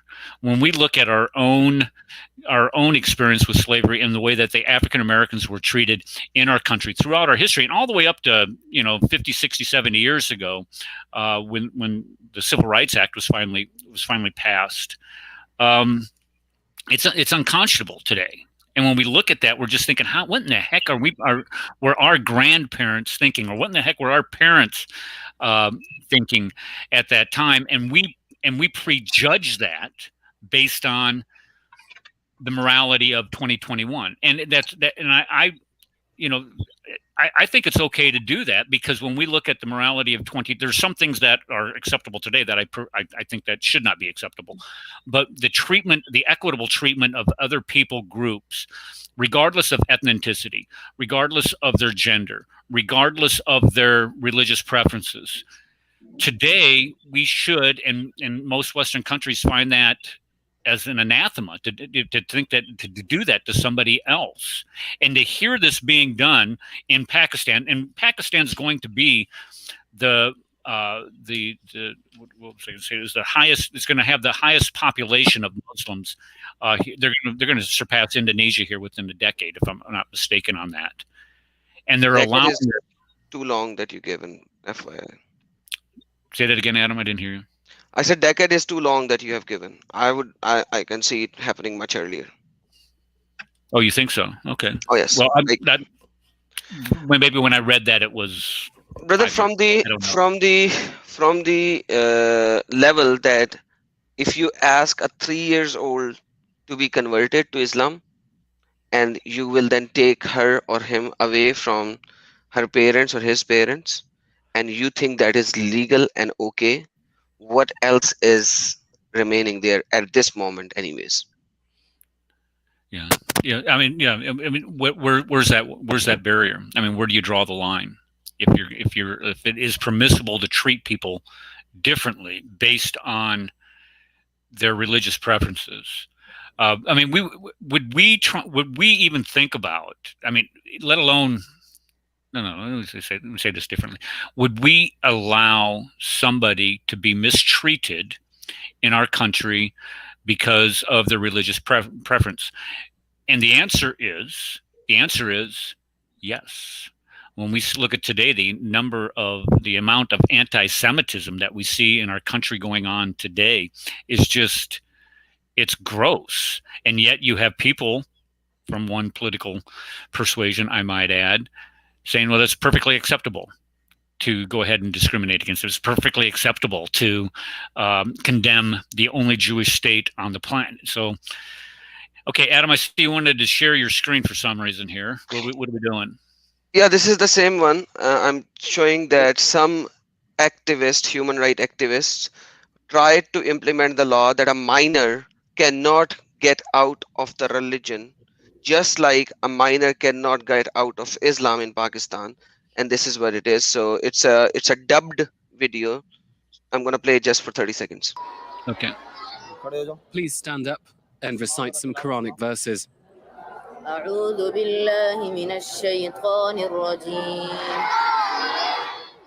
The head cleric here is at the forefront of the campaign against this new law. He believes that forced conversions rarely happen. We will stand against this law. The whole nation will not accept this. We will take the roads to protest. I think this law would end their government, and they will not even be able to win the next elections too. Nearly 3 million Hindus live in Pakistan. So these are the clerics. You can remove it now. I just wanted to show you that the human Muslim activist, this is what he's saying. The background and the foreground of the video is long, telling about the same thing. I'm sharing the link so that people can watch it later. So they stood up and they did not allow that law to pass. They did not allow that law to pass, that the minor cannot be converted into Islam. Hence, what he's saying is that forced conversion happens very rarely. So you should not worry about the forced conversion because they are very rarely. So 700 forced conversions of minors every year is rarely. So they happen very rarely, and it does not matter. And you should always talk about the other one. And this is the reality.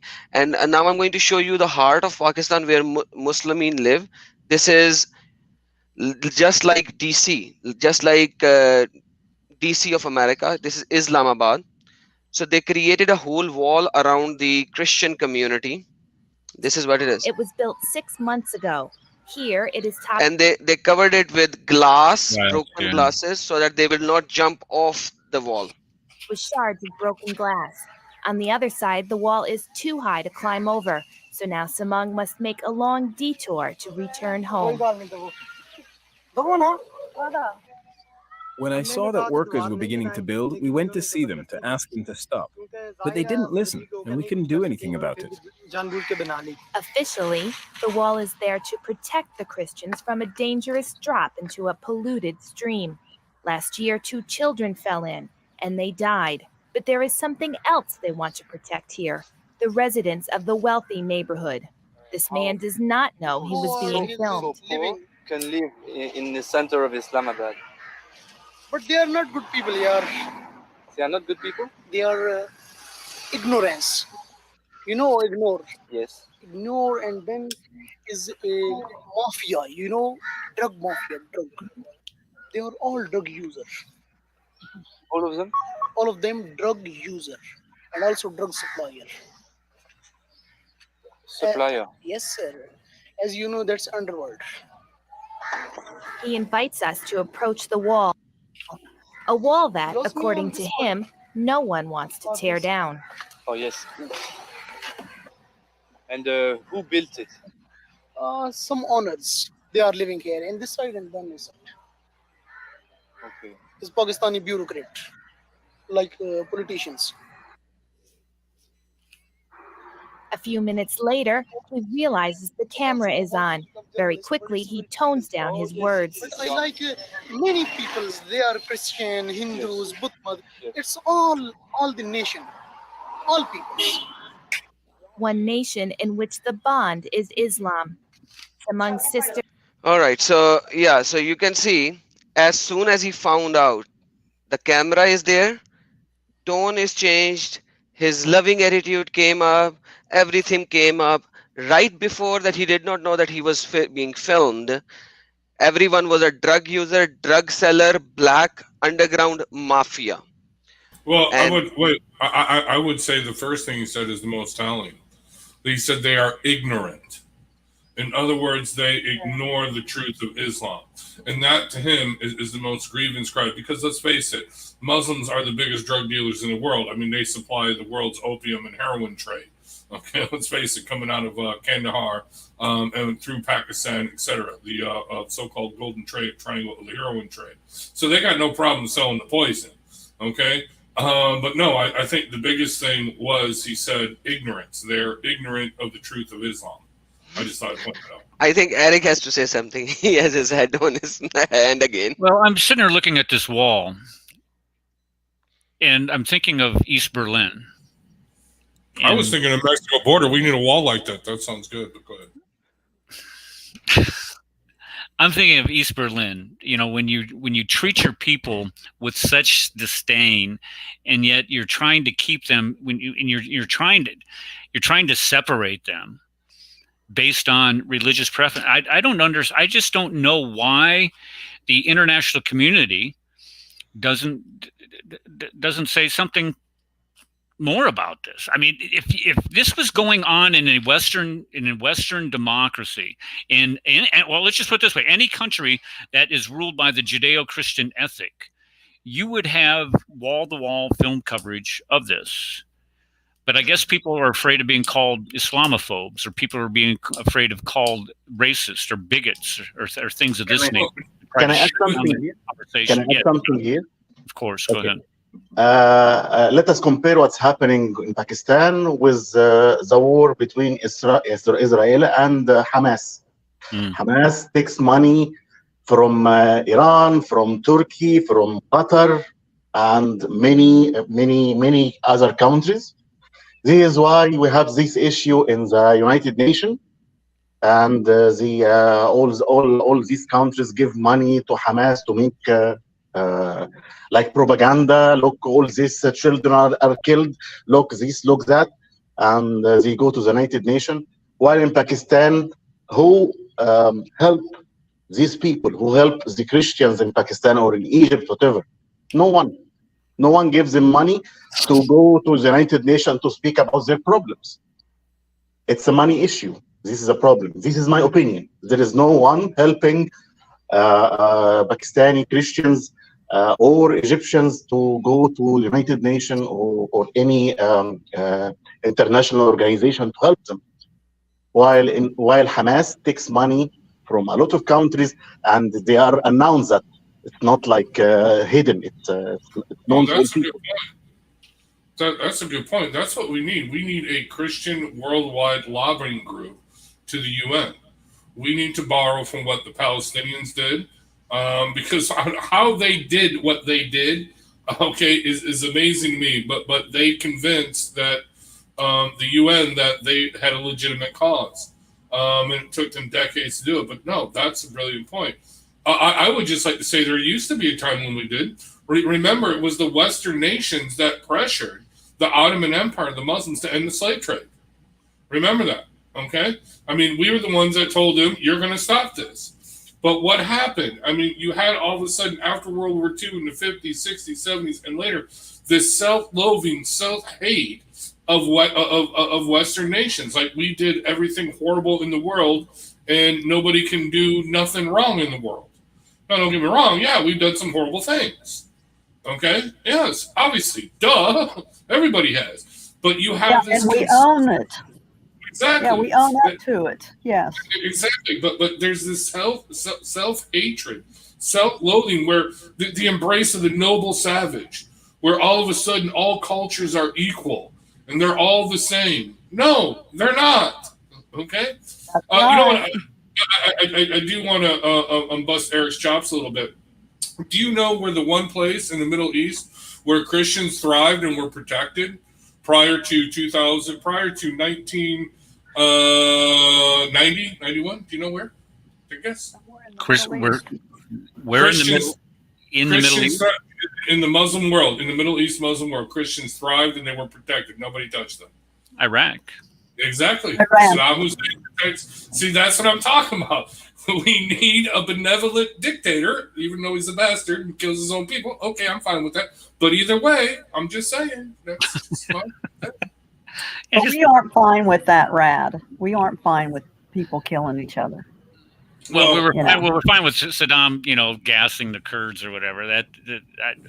We weren't. You're right, Connie. We weren't fine with that, but he did. To God be the glory.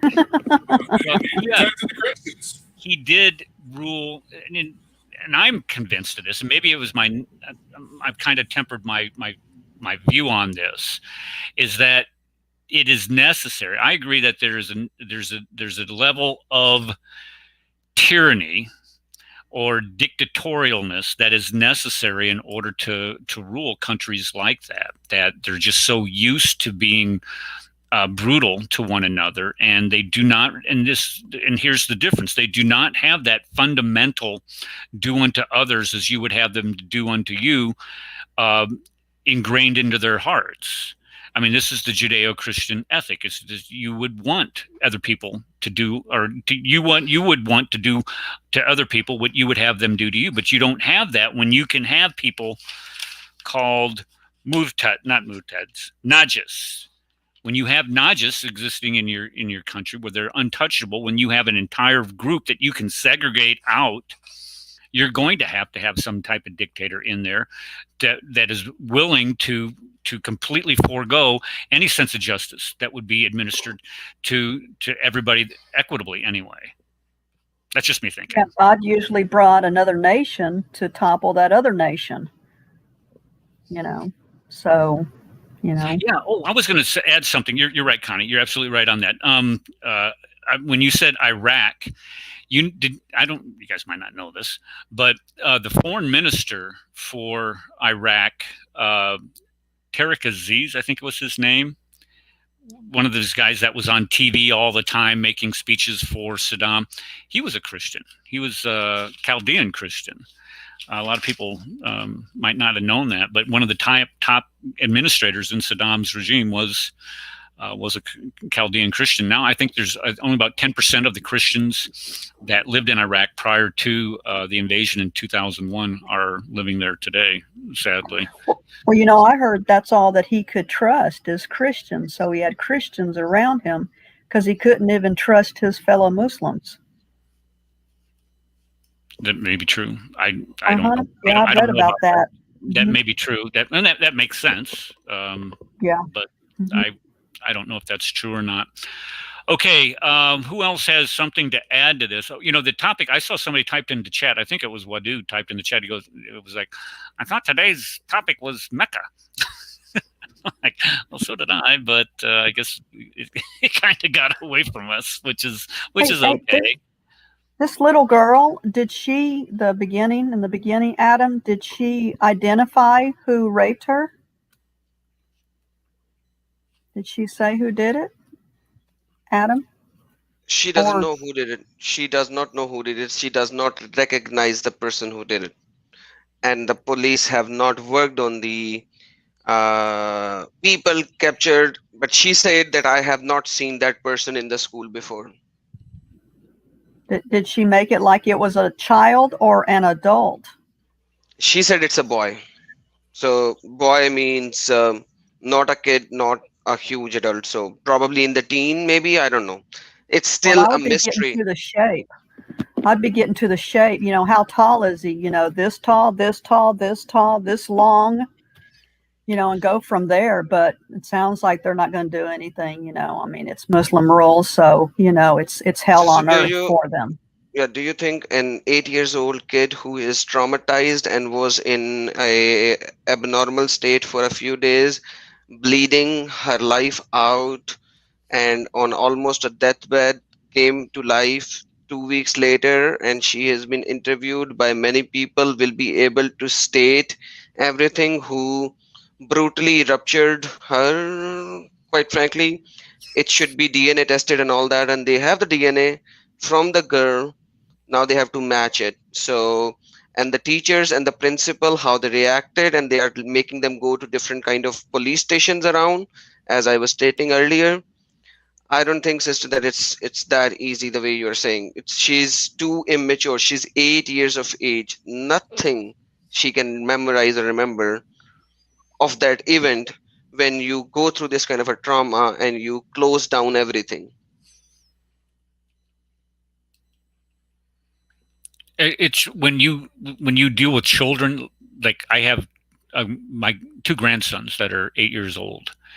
And when you have children that are that young and you do something as horrific, and you're absolutely right, when you do something as horrific as that to them, and again, you're not going to get the most reliable testimony from them. This is why a lot of the pedophiles get away with what they're doing, is because when the children are actually put on the stand and they're grilled in cross-examination, they're able to point out all kinds of different inconsistencies in what they're testifying about. But it's just absolutely disgusting to think that there is a learning environment, a school environment, where children, especially that young, are not protected. This is why we have laws in our country that keep people who are convicted felons or convicted of violent offenses away from schools. Say that again.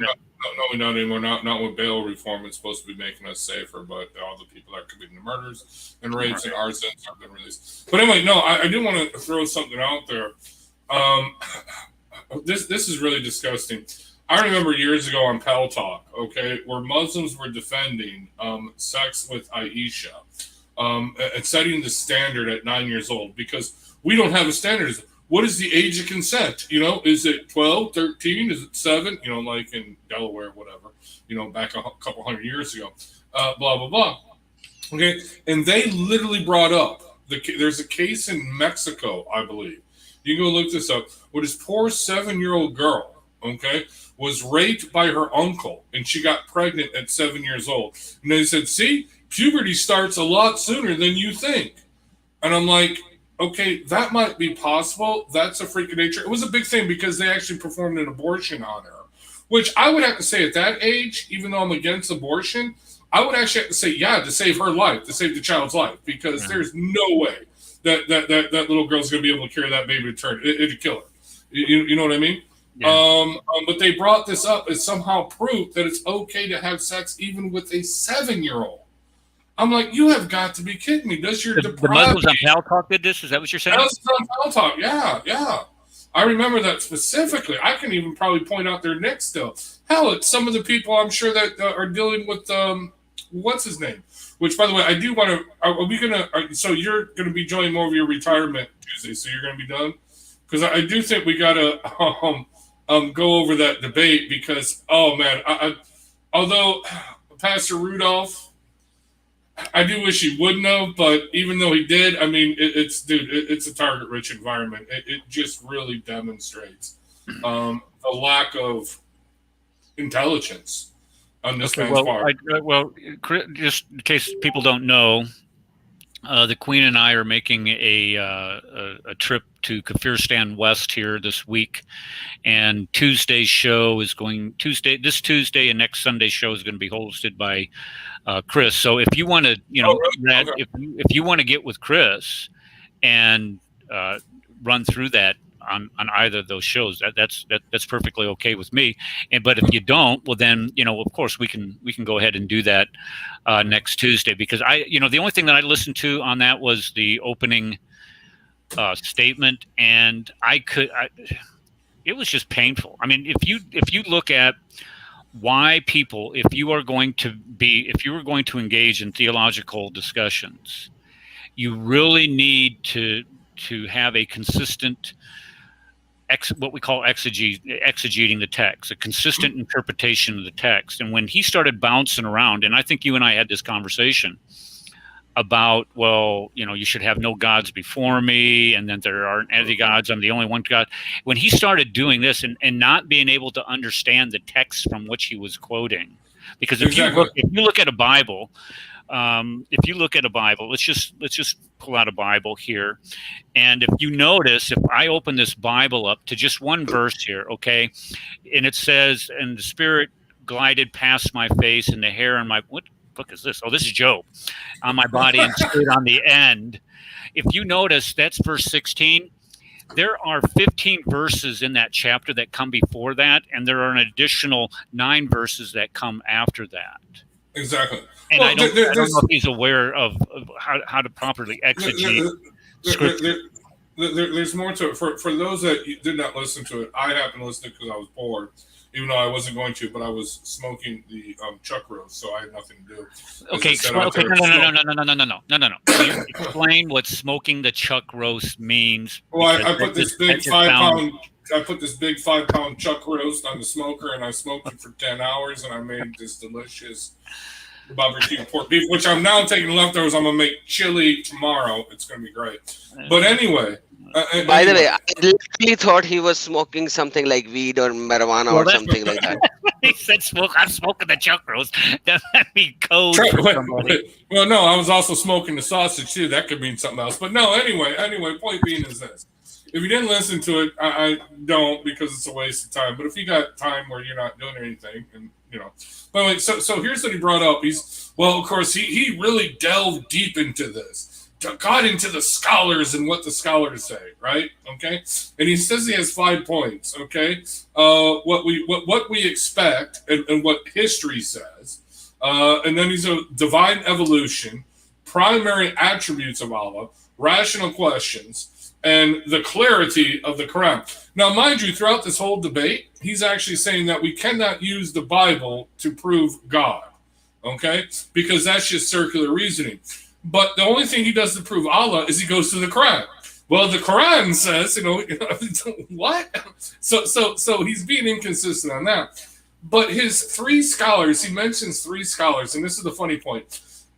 One of them contradicts the other 2, and actually contradicts his premise, okay? So one scholar, okay, this dude Robert Wright, The Evolution of God, okay, he gives a partial quote, okay, where he says, who are spiritually hungry and intellectually serious will have to grapple with the evidence and somehow reconcile their beliefs with it, right?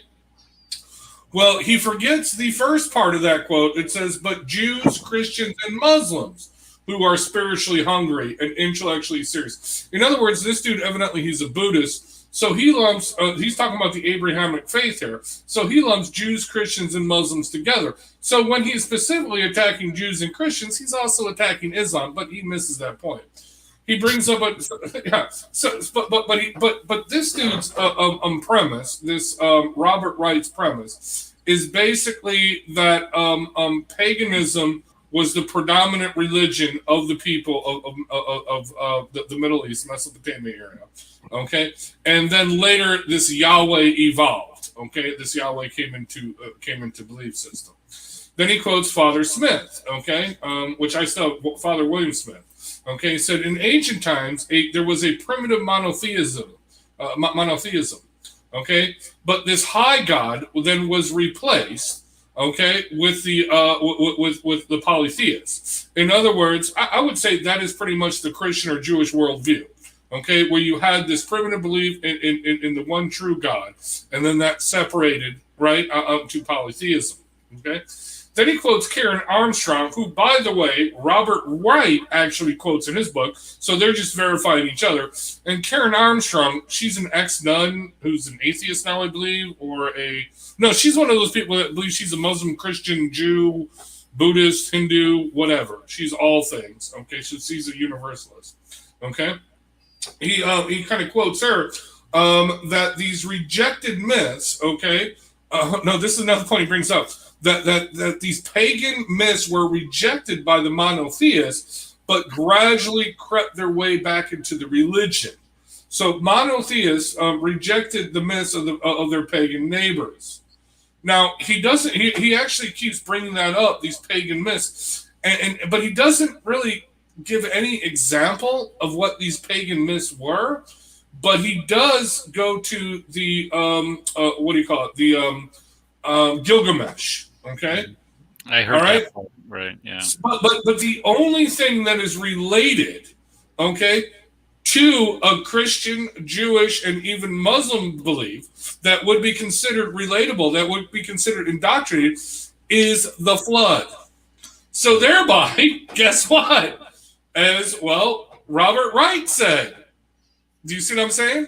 Okay, if he believes in the pagan myth of the flood, okay, then therefore the Quran is wrong, and he doesn't understand how he just self-contradicts himself. And there's one point where actually Rudolph. Let me just say one thing about that flood. That maybe he's probably not aware of this because his scholarship is about the depth of it is probably nothing more than a Google search. Is that there are over 280 flood legends across the globe in different cultures all across the globe. And so if you're going to point the finger at Gilgamesh and say, okay, well, you got your story from Gilgamesh. And then plus on top of that, there is a tablet. I don't know what the number that anyway, there's a tablet that describes the flood that predates Gilgamesh. So to say that this all originated, and plus that the tablet more closely resembles the flood narrative in the Bible than what you find in Gilgamesh. Go ahead.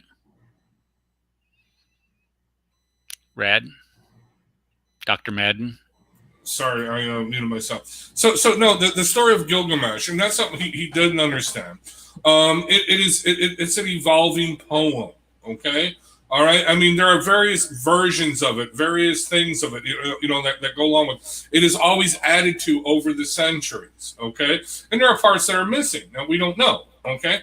But either way, the flood thing is, okay, Gilgamesh, after his buddy that was created from the after dimension or the animal dimension, who had sex with a prostitute, that's really weird, okay? But anyway, his buddy gets killed by the gods or goddesses, okay, because they hated him. Well, then he's depressed, and he says, let's see, I gotta go find out the meaning of life. And he goes out to the end of the world. He goes on his travel to the end of the world. What does that sound like to you? But dual alternate. He goes to a place between, muddy pool, right? Yeah. He goes to the place between two mountains. Okay, blah blah blah, and he finds the survivor of the flood who has immortality. Is that in the Bible? No. Okay, and the whole another thing part of this Gilgamesh flood is they all see he didn't build an ark in 6 days. These gods fashioned his house, his cube, and made it into an ark, made it waterproof. It was a cube. Okay? I mean, seriously, whatever. But either way, flood story is, I mean, the Incas, the Mayas, everybody in every culture, every part of the world. It's kind of like the swastika. It's universal everywhere for peace and harmony. But unfortunately, Adolf Hitler turned into something ugly and despicable. But anyway, no, it's one of those universal stories that we all share, all cultures, okay? Which is incorporated in the Quran. So if that is a pagan myth, Kenny, then your Quran is false. Now, maybe you were talking about another myth that was in the tale of Gilgamesh. I don't know, maybe having sex with prostitutes and spirit creatures and animals, and I don't know. Well, I tell you what, Brad, what we'll do is we'll save that for that topic. Right. We'll save that topic for another show. If you want to wait till I get back from Kafiristan West and do it, that's oh, yeah, fine. I'm going to make you suffer. Yeah. You know what? We'll wait on it because I want to make you suffer through that like I just suffered. Well, not really. You're right. Because we're going to do a lot of hiking, so I suppose that I'll be having to listen to something while we're out there hiking. Boy, look at time. Oh, my gosh. Holy cow. I didn't realize it was this late in the show. For Pete's sake, what have you guys been doing? Keeping us going. By the way, just to let you know, Mecca is actually the center of the earth. Did you know that? Oh, it is. Not only the center of the earth, but the center of the universe. Yeah, it's true. It's been proven by science. Science proves it. Yeah, I have this. Oh my gosh. Hold on. Let me do this because I had this whole slideshow that I stole. I would attribute to. No. It was from that class that I took with Jay Smith, is what it is, and I was going to go through how if you look at Mecca today, how it's built on sand is basically what it is. You have an entire faith group, faith structure that is built on this idea that Mecca existed. And if Mecca does not exist, then your entire faith system is going to crumble just like a house built on sand. If the foundations are not solid, then if you don't build your faith on a solid rock, then it's going to crumble into the sea. I'm sorry, and you know what? Satan was doomed to eat dust all the days of his life.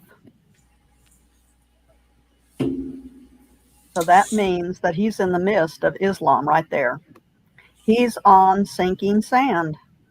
Oh, I see. Okay. Where are you going with that one? I would just like to point out, it's Connie, spiritual. It doesn't mean physically that he's eating dust. I would just like to point out to Connie and all the ladies listening, man is cursed to toil in the fields and work from it by the sweat of our brow, thorns and thistles all the days of our life. We shall eat from it. Thanks, ladies. All because you want to choose. Okay. All right. Thank you. Appreciate that. Just saying. But no, listen to me, you silly coffers. Let me tell you this. Neil Armstrong has proven that the city of Mecca is the center of the planet. This fact has been examined through a scientific study. When Neil Armstrong, for the first time to travel into space and take pictures of the planet Earth, he said planet Earth was hanging in a very dark area. Who hung it? Seriously, this is scientific proof by Mohammedan Bashir, former retired as deputy collector. He died in 2002. Because Satan is eating dust for the rest of his life. So it doesn't make any sense. It's just dust. That's all what it is. That's all what's coming out of his mouth, and that's all he's eating. And Neil Armstrong heard the call to prayer. Mecca, when the moon got perfectly aligned with Mecca, he heard the call to prayer over his Vox system. Where are you getting all of this, Rad? Where does this? What is this coming from? Islam Q&A. It's on what? Oh no, this is on Quora. You can find it on Islam Q&A or Quora. I got this from Quora. Let me share the link. Really love Rad, Eric. That's all I got to say. You must really respect this dude. Well, I can't. I don't know. I'm just when you hear that Neil Armstrong, proved that Mecca's there. That I don't know how you do that. Dude, when I was at the ISNA conference way back when with David Wood and Sam Shimon, I used to have this video. I deleted it ever since, or maybe I can find it somewhere. where I was talking to a Muslim, and he literally said that. He said, "The crack in the moon been proven by Neil Armstrong. It's a fact, but they covered it up because they didn't want you to know." I'm like, the crack in the moon. Wow. So they have to lie and then try to make it sound sense. Dude, you know that lie was so big, okay? Seriously, that Neil Armstrong actually had he actually had to issue a public statement saying he never heard the call to prayer. He never discovered the crack in the moon. And, obviously I respect all faiths, blah, blah, blah. He gave that part. But he said never converted to Muslim. He was born a Methodist. He's going to die a Methodist. Seriously. And you can go to nasa.org or nasa.gov. And if you go to their blogs, it might be archived now, but this is a long time ago. Muslims would be, chiming in and asking questions. Is it true, the crack in the moon? And NASA had to issue an official statement. No, there is no crack in the moon. The moon did not split. Yeah, Seriously. I read that on NASA's website as well. I study a lot of that too. Eric, can you share the website of NASA? I put it in the chat. NASA.com. Yeah. No. John, let's see. Okay, hold on. Here we go. And read it. John, how did you find this? Oh my goodness. Evidence for the moon splitting. He's awesome. Hold on. Let's see here. Where am I? Here it is. Okay. Share. There it is. Wait, no. Here we are. Okay. Evidence that the moon was split in two. My recommendation is not to believe everything you read on the internet. Oh, okay. Let's see here. So this is from NASA.gov. It says, my recommendation is not to believe everything you've read on the internet. Peer-reviewed papers are the only scientific valid sources of information out there. No current scientific evidence reports that the moon was split into two or more parts and then reassembled at any point in the past. Dude, put his name. When is that? That's July 2010. If he would do that now, I'm surprised. Dude, I'm surprised if they found this. This dude would be fired. You know what I mean? Okay. I don't know about that. Yeah, you don't know how bad it is now. Islamophobe, hate preacher. That's a hate. What do you mean? Did Obama, the leader of NASA, his main goal was to have Islamic outreach or to do something?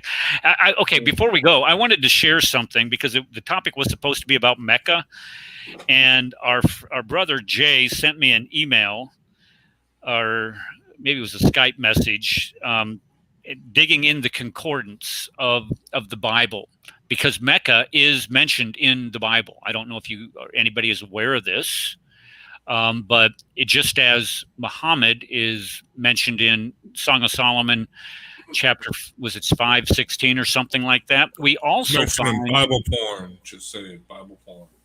Which one? No, Muhammad is mentioned what Muslims call Bible porn. He's the porn star. Oh, yeah, Song of Solomon. Yeah, very good. Yes. Okay, so when we look at Mecca, we find it in Leviticus 26:21, and the word Mecca means the plague. So there it is right there. Numbers 11:33, it means a very severe plague. Deuteronomy 25:3, it means him with many more stripes than with stripes, meaning whipping somebody. In Deuteronomy 28:61, it means plague again. Joshua 10:10, it means them with great slaughter is what it means in Joshua. Oh, you mean murder? Yeah, there's Mecca. It means murder, slaughter. Judges 11:33, slaughter. Judges 15:8, slaughter. 1 Samuel 4:8, it's plagues again. 1 Samuel 6:19, slaughter. 1 Samuel 14:30, the slaughter, the great slaughter. So and that's what we've seen for 1,400 years, right? Well, this is, wait. Jeremiah 14:7, with a mighty blow. So when we look at the word Mecca in the Bible, yeah. So watch out, rubber neck or leather necks, right? There you go. Somebody was listening to my show last week. I'm a good student. So when we look at the word Mecca, we can see etymologically, Dr. Kufarphobia put this in the chat. Maybe he could put that in the comments. Did he put it in the comments? I could put it up on the screen if you put it in the comments real quick. You mean our President Trump there? Yeah, Trump. Doctor. Yeah, he was at a MMA fight yesterday, and he got a standing ovation, I think, when he walked in. Yeah.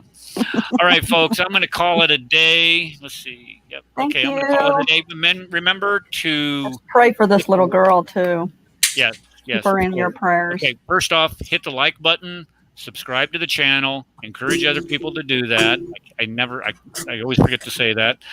But also, and most certainly, thank you, Connie, for reminding us of that. These little girls that are being assaulted in these in these countries need our prayers. To think that this is being done to other human beings because these other people are najas is simply sick. Yep, najas. Okay. Yeah, Danny, I'm going to look at that. I wanted to communicate with you. That's why I asked you to. Well, let me just look. Yeah, I want that link. I want that link too. I read that. Yeah. Okay. Oops. Yep, got it, Danny. All right, folks. Thank you for coming. I appreciate you all spending your Sunday afternoon here, and we'll see you. Oh, Chris is going to be here Tuesday for the Radio Free Kafiristan, and next Sunday for the Cross and the Crescent, and I'll be back next Tuesday evening, God willing, to talk to you then. God bless you. We'll talk to you soon.